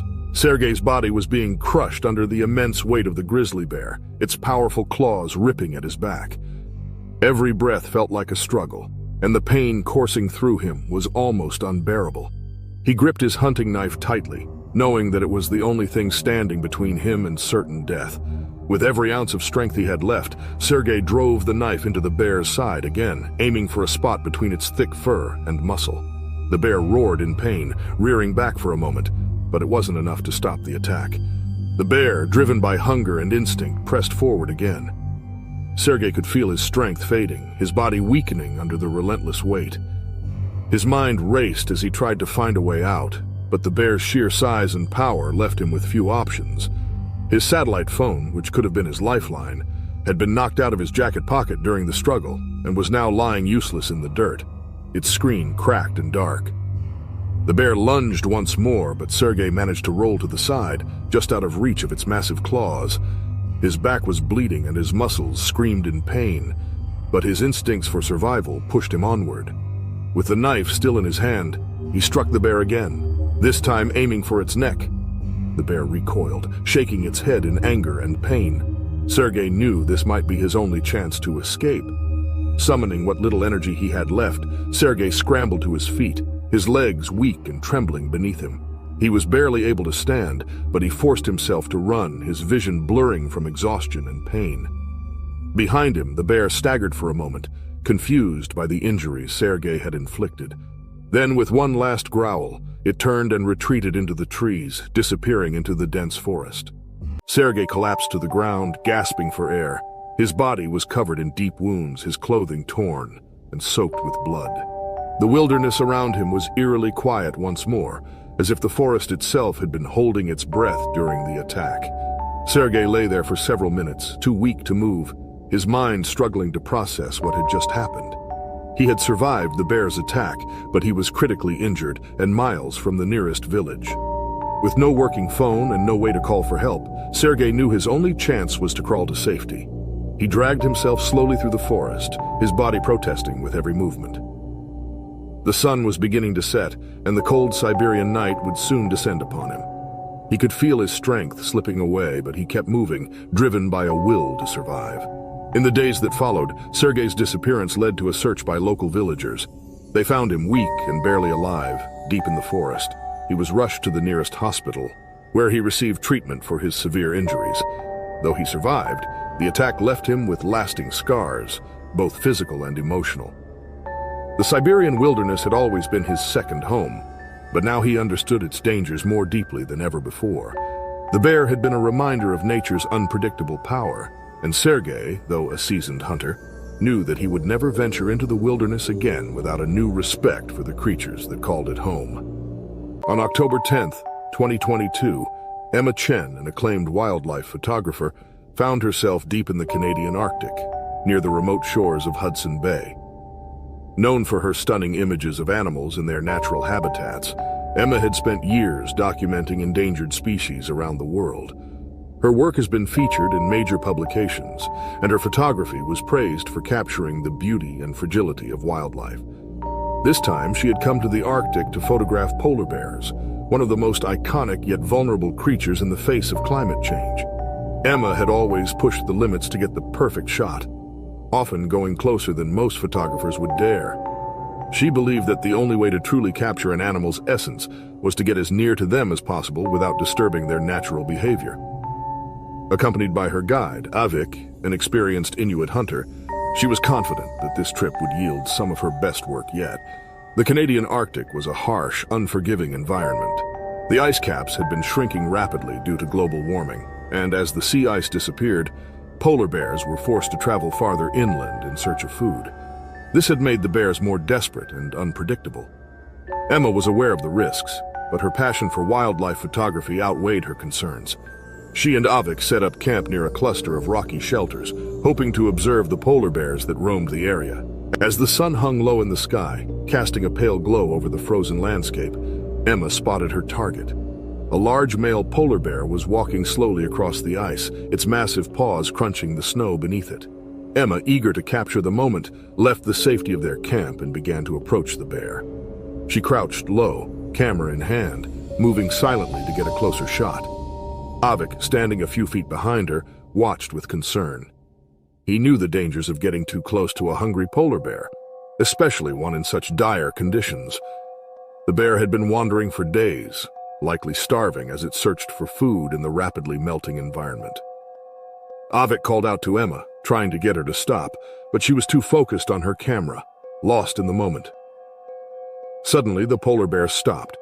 Its dark eyes locked onto Emma, and in an instant, the situation changed. What had been a peaceful scene now turned into a life-threatening encounter.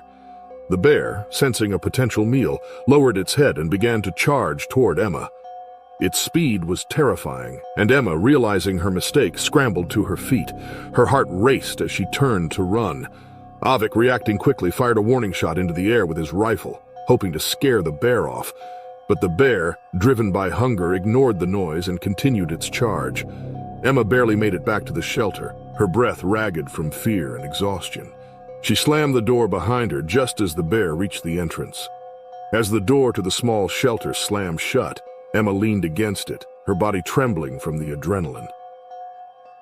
Outside, the polar bear, now fully focused on its prey, clawed at the door.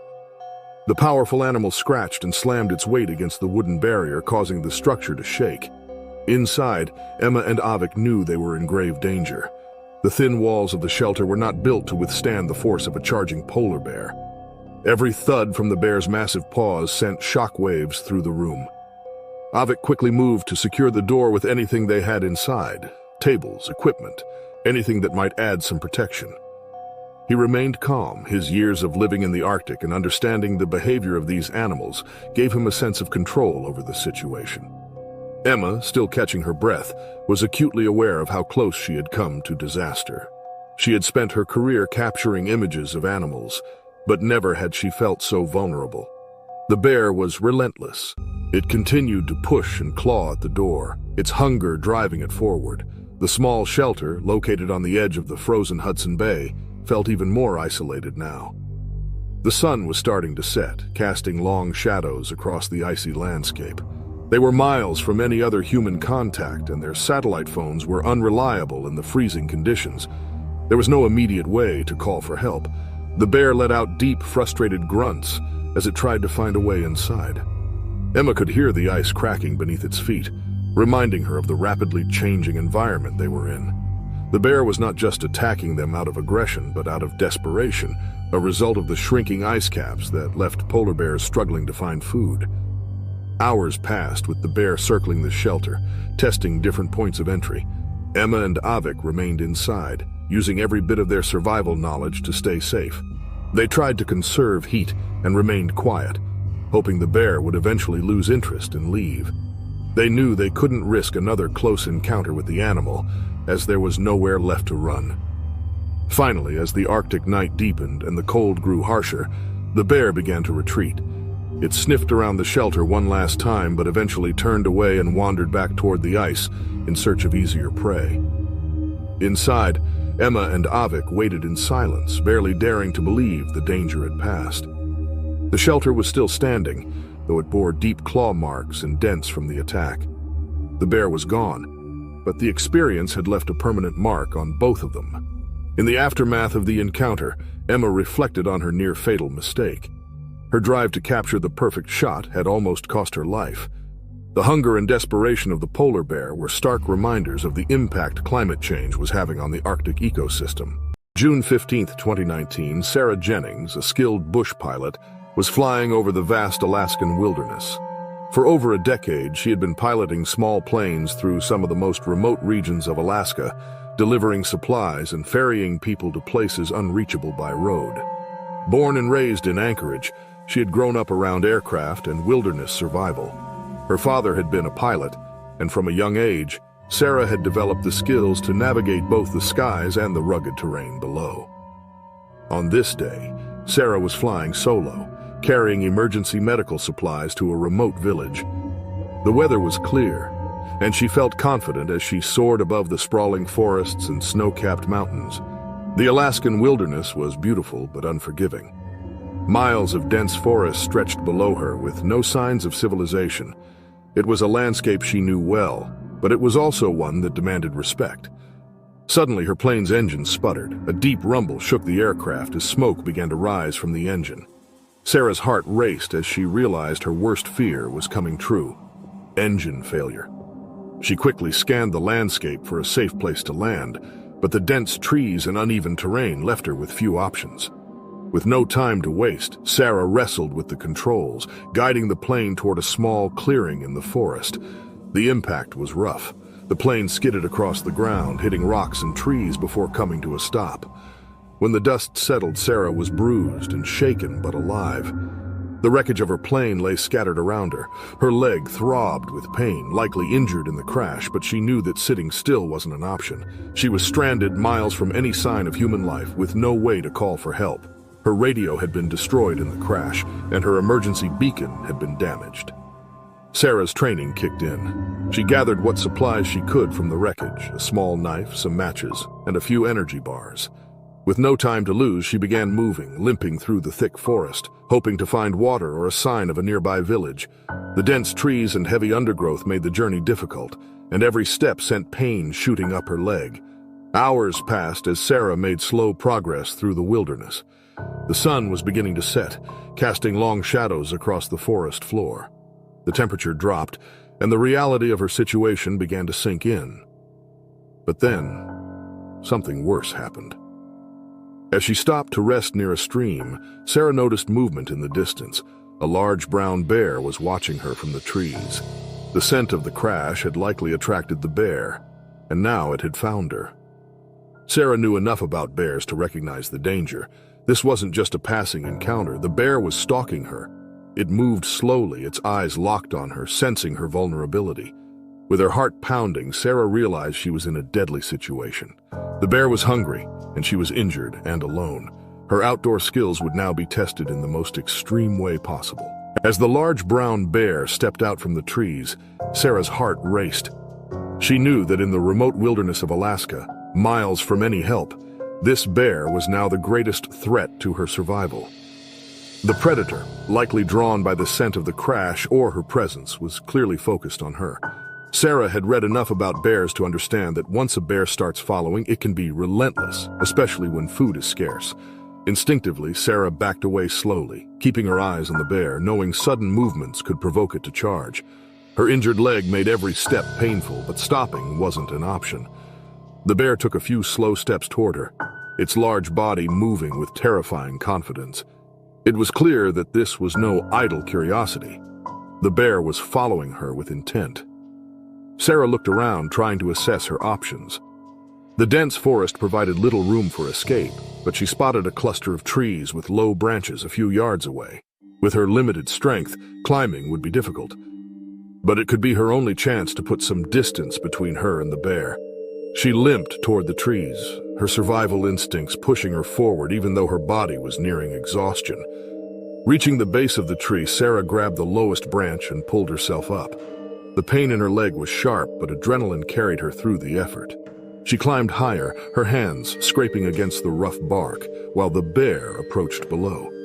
From her vantage point, she could see the bear circling the tree, sniffing the air and pawing at the ground. The bear stood on its hind legs, pressing its massive paws against the trunk of the tree. It was an intimidating sight, the bear's full size on display. The tree shook under its weight, but it held firm. Sarah clung tightly to the branches, hoping the bear would lose interest and move on. But the animal wasn't leaving. It stayed beneath her, waiting patiently as if it knew that time was on its side. Hours passed, and the sun began to set, casting a pale glow over the Alaskan wilderness. Sarah was cold, hungry, and weak from her injuries, but she knew she couldn't stay in the tree forever. The bear, still pacing beneath her, seemed determined. It would only be a matter of time before she'd need to move, and with her leg injured, running was out of the question. As night fell, Sarah made a plan. She reached into her pocket and pulled out the small knife she had taken from the plane. It wasn't much, but it was all she had. Using her remaining strength, she gathered branches and tied them together with bits of fabric from her jacket, creating a crude spear. She knew it wouldn't be enough to kill the bear, but it might give her a fighting chance if the animal attacked again. The night dragged on, with Sarah battling exhaustion and the freezing cold. She watched the bear through the darkness, its eyes reflecting the dim light of the moon. Eventually, as the hours wore on, the bear seemed to grow bored and wandered off into the forest. Sarah waited, making sure the coast was clear before climbing down from the tree. The aftermath of her encounter left her physically and emotionally drained. Though she had survived the night, she knew her journey was far from over. With her limited supplies and the harsh environment around her, Sarah still faced many challenges. However, she had overcome the most immediate threat, the stalking bear, and her determination to survive had only grown stronger. Several days later, after navigating the unforgiving terrain, Sarah was found by a rescue team sent after she failed to reach her destination. She was weak, injured, but alive. Her encounter with the bear left her with scars, both physical and mental, but it also reminded her of the fierce resilience she possessed. In the early hours of July 7th, 2024, in the quiet rural outskirts of Talkeetna, Alaska, a small chicken farmer named Henry Thompson prepared for another day of tending to his farm. Henry, a lifelong resident of this remote part of Alaska, had built a modest but thriving life with his chickens, which provided eggs and meat for the local community. His farm, surrounded by dense forests and the towering peaks of the Alaska Range, was both beautiful and isolated. The rugged wilderness that drew Henry to this life also brought with it the ever-present risks of living so close to nature. The sun had just begun to rise, casting a soft golden light over the farm as Henry stepped out of his small cabin. The air was crisp, and the morning was peaceful, with only the sounds of birds chirping and the distant rustle of leaves in the breeze. Henry's farm was modest, with a few outbuildings, a vegetable garden, and a large chicken coop where he kept his prized flock. The coop, built sturdy to keep out smaller predators like foxes and raccoons, had always been enough to protect his chickens. As Henry walked toward the coop, he noticed something unusual. The door, which he always secured carefully, was slightly ajar. His heart skipped a beat as he quickened his pace, a growing sense of unease settling in. As he approached, The scene before him confirmed his worst fears. The coop had been breached. Feathers were scattered across the ground, and the wire mesh was torn in places. The sight of his once peaceful farm in disarray sent a wave of panic through him. Unbeknownst to Henry, a grizzly bear had wandered onto his property during the night. Attracted by the scent of chickens, the bear had broken into the coop, searching for an easy meal. Grizzly bears are powerful and intelligent animals, capable of breaking through barriers when driven by hunger. The bear, finding the coop full of potential food, had caused the destruction that now lay before Henry. As Henry stepped closer to inspect the damage, he was unaware that the bear was still nearby, hidden in the dense underbrush surrounding the farm. The bear, startled by Henry's sudden presence, perceived him as a threat. Instinct took over, and the bear charged at Henry with incredible speed. The distance between them closed in an instant, and before Henry could react, the bear was upon him. The bear's attack was swift and brutal. With a powerful swipe of its massive paw, the bear knocked Henry to the ground. The farmer, despite his years of experience with the dangers of the Alaskan wilderness, was no match for the grizzly's strength. The bear mauled Henry, inflicting life-threatening injuries before retreating back into the woods, leaving the farm eerily silent once more. Henry lay motionless on the ground, the early morning light casting long shadows over his battered body. The bear had retreated into the dense woods, leaving the farm in a state of haunting silence. It was only by sheer luck that a neighbor, passing by on his way to town, noticed the unusual stillness on Henry's property. Concerned, he stopped to check on his friend and quickly realized the gravity of the situation. Seeing Henry's condition, the neighbor acted quickly. He called for emergency services while doing his best to stabilize Henry, who was barely conscious and losing blood rapidly. The minutes felt like hours as they waited for help to arrive. The remote location of the farm meant that it took some time for paramedics to reach them, but their training and speed were crucial in those first critical moments. When the paramedics arrived, they worked swiftly to assess Henry's severe injuries. His body bore deep wounds and gashes from the bear's powerful claws. The medics knew that getting him to a hospital was the only chance for survival. They carefully loaded him into the ambulance and began the long journey to the nearest hospital in Anchorage, the largest city in Alaska, where specialized care could be provided. At the hospital, the emergency team was prepared for the worst. Henry was rushed into surgery, where doctors worked tirelessly to stop the bleeding and repair the extensive damage caused by the bear. The operation was long and complicated, with surgeons battling to save his life. The staff at the hospital, accustomed to treating injuries from outdoor activities, were still shaken by the severity of Henry's condition. As Henry recovered in the intensive care unit, the news of the attack spread quickly through the local farming community.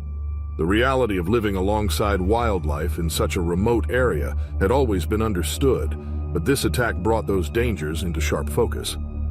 Farmers and residents alike began discussing the need for more robust safety measures and the importance of being constantly vigilant. In the aftermath of the attack, local authorities and wildlife experts held meetings with the community, emphasizing the risks of attracting bears to farms and homes. Advice on securing livestock, proper food storage, and the importance of bear deterrence was reinforced. The community, though tight-knit and resilient, was deeply affected by what had happened to Henry. Henry's road to recovery was long and painful. He endured multiple surgeries and months of rehabilitation, both physical and emotional. The once quiet life on his farm would never be the same. The incident served as a sobering reminder of the unpredictable and often dangerous relationship between humans and the wild. Henry's story became a symbol of the delicate balance between living off the land and respecting the powerful forces of nature that share it. A group of tourists set out to explore the rugged and breathtaking landscapes of Russia's Kamchatka Peninsula, a region renowned for its dramatic volcanic scenery, vast wilderness, and diverse wildlife. The Kamchatka Peninsula, located in the far eastern part of Russia, is one of the most remote and unspoiled places on Earth. It is home to active volcanoes, hot springs, and an abundance of wildlife, including the majestic grizzly bear. The group of tourists, hailing from various countries, had come to witness the natural beauty of this unique region, drawn by the promise of adventure and the allure of the untamed wilderness. The group, led by experienced local guides, consisted of 10 people.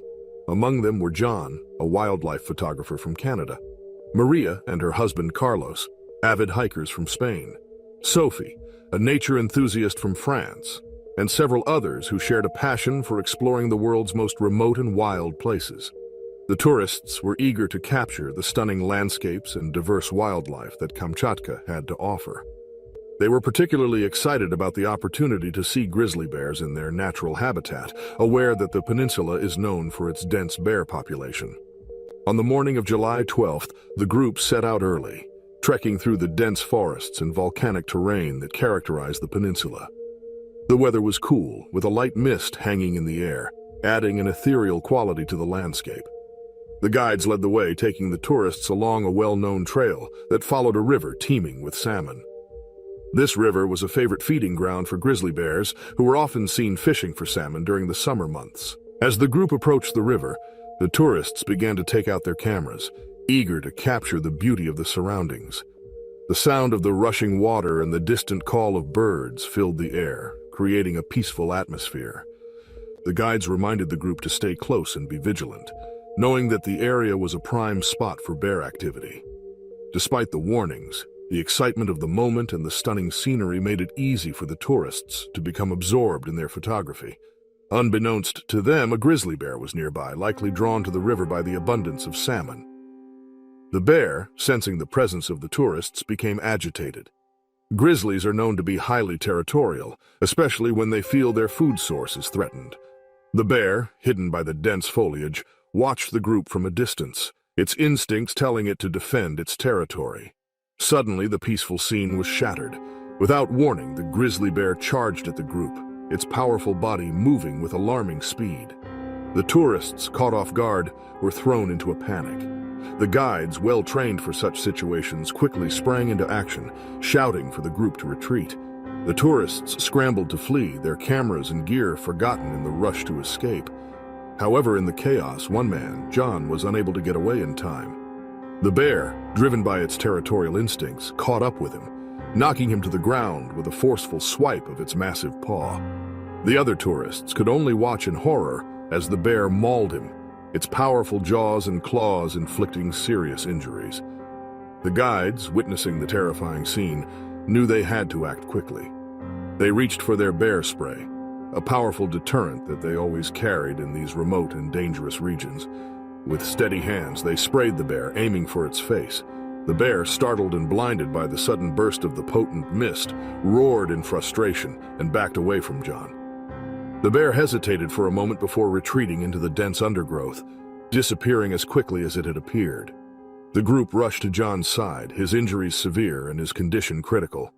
The guides, trained in emergency first aid, immediately began treating him, doing their best to stop the bleeding and stabilize him. The tourists, who had just moments before been capturing the beauty of the Kamchatka Peninsula, were now grappling with the harsh reality of the wild. The atmosphere was tense, with everyone aware that they were still far from help and that John's life hung in the balance. With no time to waste, the guides quickly organized a makeshift stretcher from their equipment, knowing they needed to get John to medical attention as quickly as possible. The nearest town with medical facilities was Petropavlovsk-Kamchatsky, the capital of the Kamchatka Krai, but it was hours away.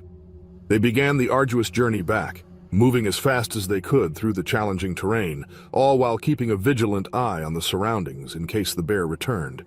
The trek back to safety was grueling, but the group pushed forward, motivated by the urgent need to save John's life. After several exhausting hours, they finally reached the base camp, where they were able to radio for a helicopter evacuation. The helicopter arrived swiftly, and John was airlifted to the hospital in Petropavlovsk-Kamchatsky. The medical team was prepared for his arrival, immediately taking him into surgery to treat his life-threatening injuries. The aftermath of the attack sent shockwaves through the local community and the broader world of adventure tourism. The incident highlighted the unpredictable dangers that exist in the wild, even for those who are experienced and well-prepared. It served as a stark reminder that the beauty of places like the Kamchatka Peninsula comes with inherent risks that must always be respected. John's recovery was long and difficult, requiring multiple surgeries and extensive rehabilitation. The experience left a lasting impact on all involved, particularly the tourists who had witnessed the attack firsthand. The event also led to renewed discussions about the importance of following safety protocols in bear country and the need for increased awareness among tourists about the potential dangers in such remote and wild areas. The Kamchatka Peninsula, while still a place of extraordinary beauty, now also carried the memory of this frightening encounter with one of nature's most powerful predators. In January 2018, a group of experienced anglers set out on a fishing expedition in the remote and stunningly beautiful Great Bear Rainforest of British Columbia. The rainforest, known for its ancient trees, crystal-clear rivers, and abundant wildlife, is one of the last untouched wilderness areas in the world. The group, consisting of 4 men, Tom, Richard, Mark, and Steve, had been planning this trip for months. They were all passionate about fishing and had traveled from various parts of North America to experience the thrill of fishing in one of the most pristine environments on Earth. The Great Bear Rainforest is home to a diverse array of wildlife, including the majestic grizzly bear. The anglers were well aware of the risks involved in fishing in bear country, but the allure of the untouched rivers and the promise of catching wild salmon was too tempting to resist. They had come prepared with bear spray and other safety equipment, and were confident in their ability to handle any potential encounters with the local wildlife. The group arrived at their chosen fishing spot early in the morning, just as the first light of dawn was breaking through the dense canopy of the rainforest. The air was cool and fresh, and the only sounds were the gentle rush of the river and the occasional call of a bird. The anglers set up their gear along the riverbank, excited to begin their day of fishing. The river, teeming with salmon making their way upstream to spawn, was a perfect spot for a successful catch. As the morning progressed, the anglers began to reel in one fish after another. The excitement of the successful catches filled the air, and the group was in high spirits. The lush surroundings and the thrill of the catch made for an unforgettable experience. However, the anglers were not alone in their appreciation of the abundant fish in the river. Unbeknownst to them, a grizzly bear was also nearby, drawn to the same food source that had attracted the anglers. The bear, likely defending a nearby food cache or simply attracted by the smell of the fish, had been quietly observing the anglers from the cover of the dense underbrush. Grizzlies are known for their powerful sense of smell and territorial nature, especially when it comes to food. The bear, feeling threatened by the presence of the fishermen so close to its food source, began to grow agitated. Suddenly, without any warning, the bear charged out of the underbrush, its massive form moving with alarming speed. The anglers, caught off guard by the sudden appearance of the bear, were thrown into a state of panic. The peaceful morning on the riverbank turned into a chaotic scene as the bear zeroed in on Mark, who was in the process of reeling in a large salmon. The bear, driven by instinct and territorial aggression, saw Mark as a direct threat to its food and attacked with ferocity. Mark, realizing the immediate danger, instinctively raised his fishing rod as the bear lunged at him. Using the rod as a makeshift weapon, he managed to fend off the bear's initial attack, but not before suffering serious injuries to his arm and shoulder. The other anglers, frozen with fear and disbelief, watched as Mark struggled to defend himself against the powerful animal. As the grizzly bear continued its assault, Mark fought desperately to protect himself, using the fishing rod as a barrier between him and the enraged animal. The bear's powerful swipes left deep gashes on Mark's arm and shoulder, but his quick thinking and determination kept the bear from inflicting even more severe injuries.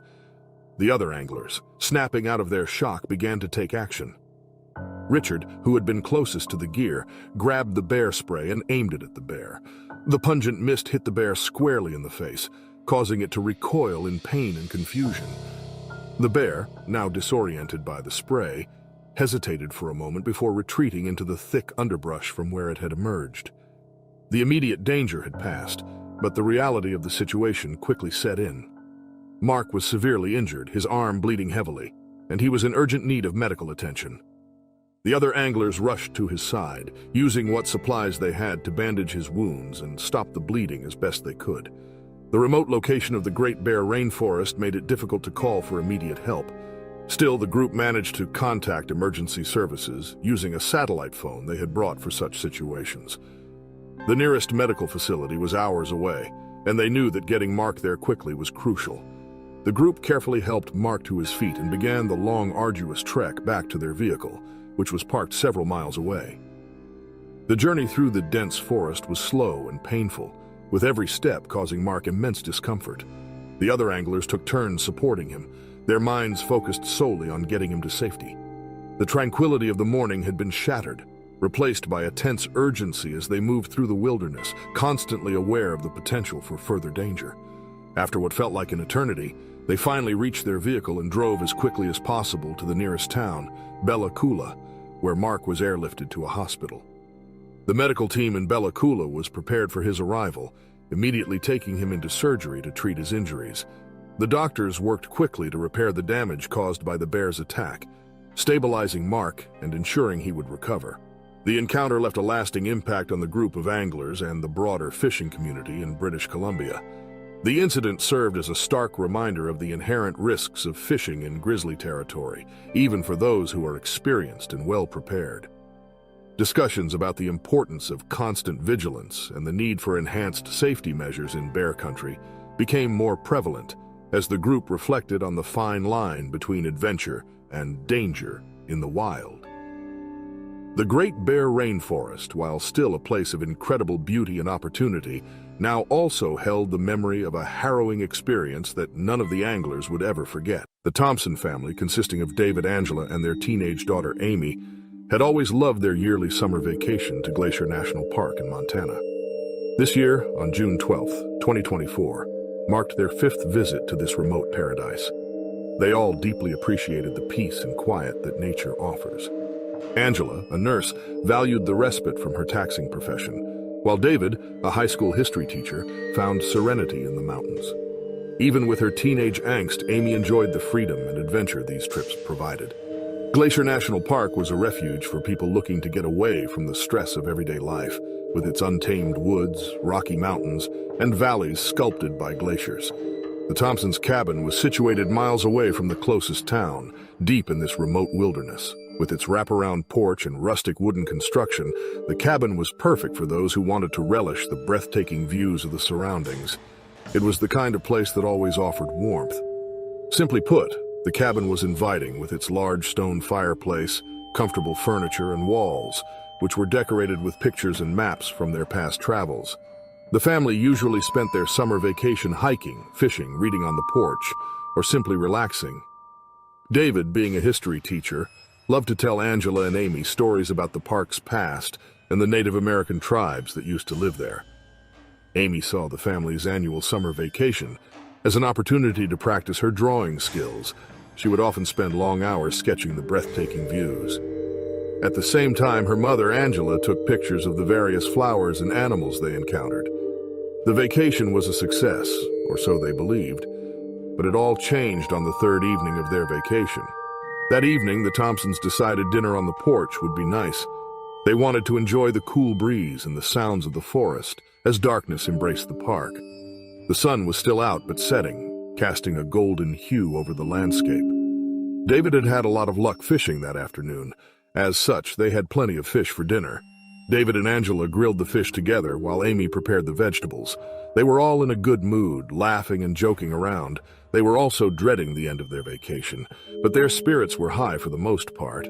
They even decided to come to the cabin again for their winter vacation and invite some friends too. About an hour they were just finishing their meal when Amy noticed something moving in the shadows of the nearby trees. She was the only one facing the forest. She quickly darted her eyes to her father and told David to look towards the forest. The man squinted, trying to figure out what it was that he was seeing. But it didn't take long for the Thompsons to make out the shape. Suddenly, a massive grizzly bear, wild with hunger, emerged from the trees. Its beady eyes were fixed on the family. It was a chilling sight. For a second, Amy thought that was the stare of an ancient beast. The teenager wasn't too far from the truth. Driven into human territory by the scarcity of natural food sources, the bear was dangerously hungry and aggressive. Angela was just about to tell her family to run inside the cabin, but the bear was faster. The animal charged, covering the distance to the porch and the terrified family in mere seconds. David acted out of instinct, grabbing a nearby chair to use as a makeshift weapon. He knew their best shot, and it was a slim shot anyway, was to fight and hope to fool the bear into thinking the fight wasn't worth it. In the meantime, he told Angela to get Amy inside, his voice trembling with fear. Angela pulled Amy towards the cabin door, but they moved too slowly. The bear was simply too fast. With a powerful swipe of its massive paw, the bear knocked David to the ground. David quickly regained his strength and resolve. He swung the chair with all his might, but it was no use against the bear's terrifying strength. Angela screamed in terror as she looked around herself, searching for something to fend off the beast. She grabbed a cast-iron skillet from the table and swung it at the bear, hitting it on the head. The bear roared in pain and stumbled for a moment, but was ultimately undeterred. The animal was in a frenzy, completely driven by hunger and rage. Amy was standing somewhat close to the cabin door, but she was frozen with fear, watching as the bear mauled her father. The sound of David's cries of pain pierced the evening air and shattered any last shred of hope Amy felt up until then. Desperate to save her husband, Angela continued to strike the bear, but it was like trying to stop a freight train with a feather. The bear turned its attention to Angela, swatting her away with terrifying force. She hit the ground hard, the skillet slipping from her grasp. Angela heard a nauseating sound, the sound of her skull cracking upon impact. Bloodied and bruised, she tried to crawl towards Amy, who was sobbing uncontrollably. She pleaded with her daughter to run, her voice merely a whisper. Amy, her heart pounding, turned and fled into the cabin, slamming the door behind her. She could hear the sounds of the struggle outside, her parents' cries mingling with the bear's roars. She searched for something, anything to defend herself. Grabbing a hunting knife from the kitchen, she stood by the door, trembling and praying for a miracle. Outside, the fight was over. David and Angela's lifeless bodies lay on the blood-stained porch. They were gone. But the bear's bloodthirst was far from sated. It began to sniff around the cabin, drawn by the scent of Amy inside. Amy instinctively knew her parents were dead, and she feared she was next. She backed away from the door, holding the knife in front of her. If only she could reach the phone in time, and maybe then she could barricade herself in one of the rooms. As her mind raced, Amy didn't realize a crucial mistake she had made. She had forgotten to lock the door behind her. In an instant, the door swung open and the bear charged inside the cabin. Amy screamed, slashing at the bear with the knife, but all her attempts were futile. The blade barely penetrated the bear's thick, matted fur. The bear's jaws closed around Amy's neck, silencing her cries. In an instant, she was dead. The whole attack lasted 3 minutes. The Thompsons never stood a chance. 2 days later, Jim, a family friend who had a cabin of his own in the park, decided to pay them a quick visit. He was concerned by their uncharacteristic silence. The sight that greeted him was one of unimaginable horror. The once cozy cabin was now a scene of carnage. The porch and interior stained with blood. The bodies of David, Angela, and Amy lay where they had fallen. The devastating loss of the Thompson family stunned everyone in their community. Friends and family were inconsolable, finding it difficult to accept the senseless and terrible death. The event brought up important issues about the management of animals and the growing threat posed by hungry predators. The tragic tale of the Thompson family's last moments served as a sobering reminder of the fragile balance that exists between humans and nature, a balance that can be upset and, as such, result in unimaginable disaster.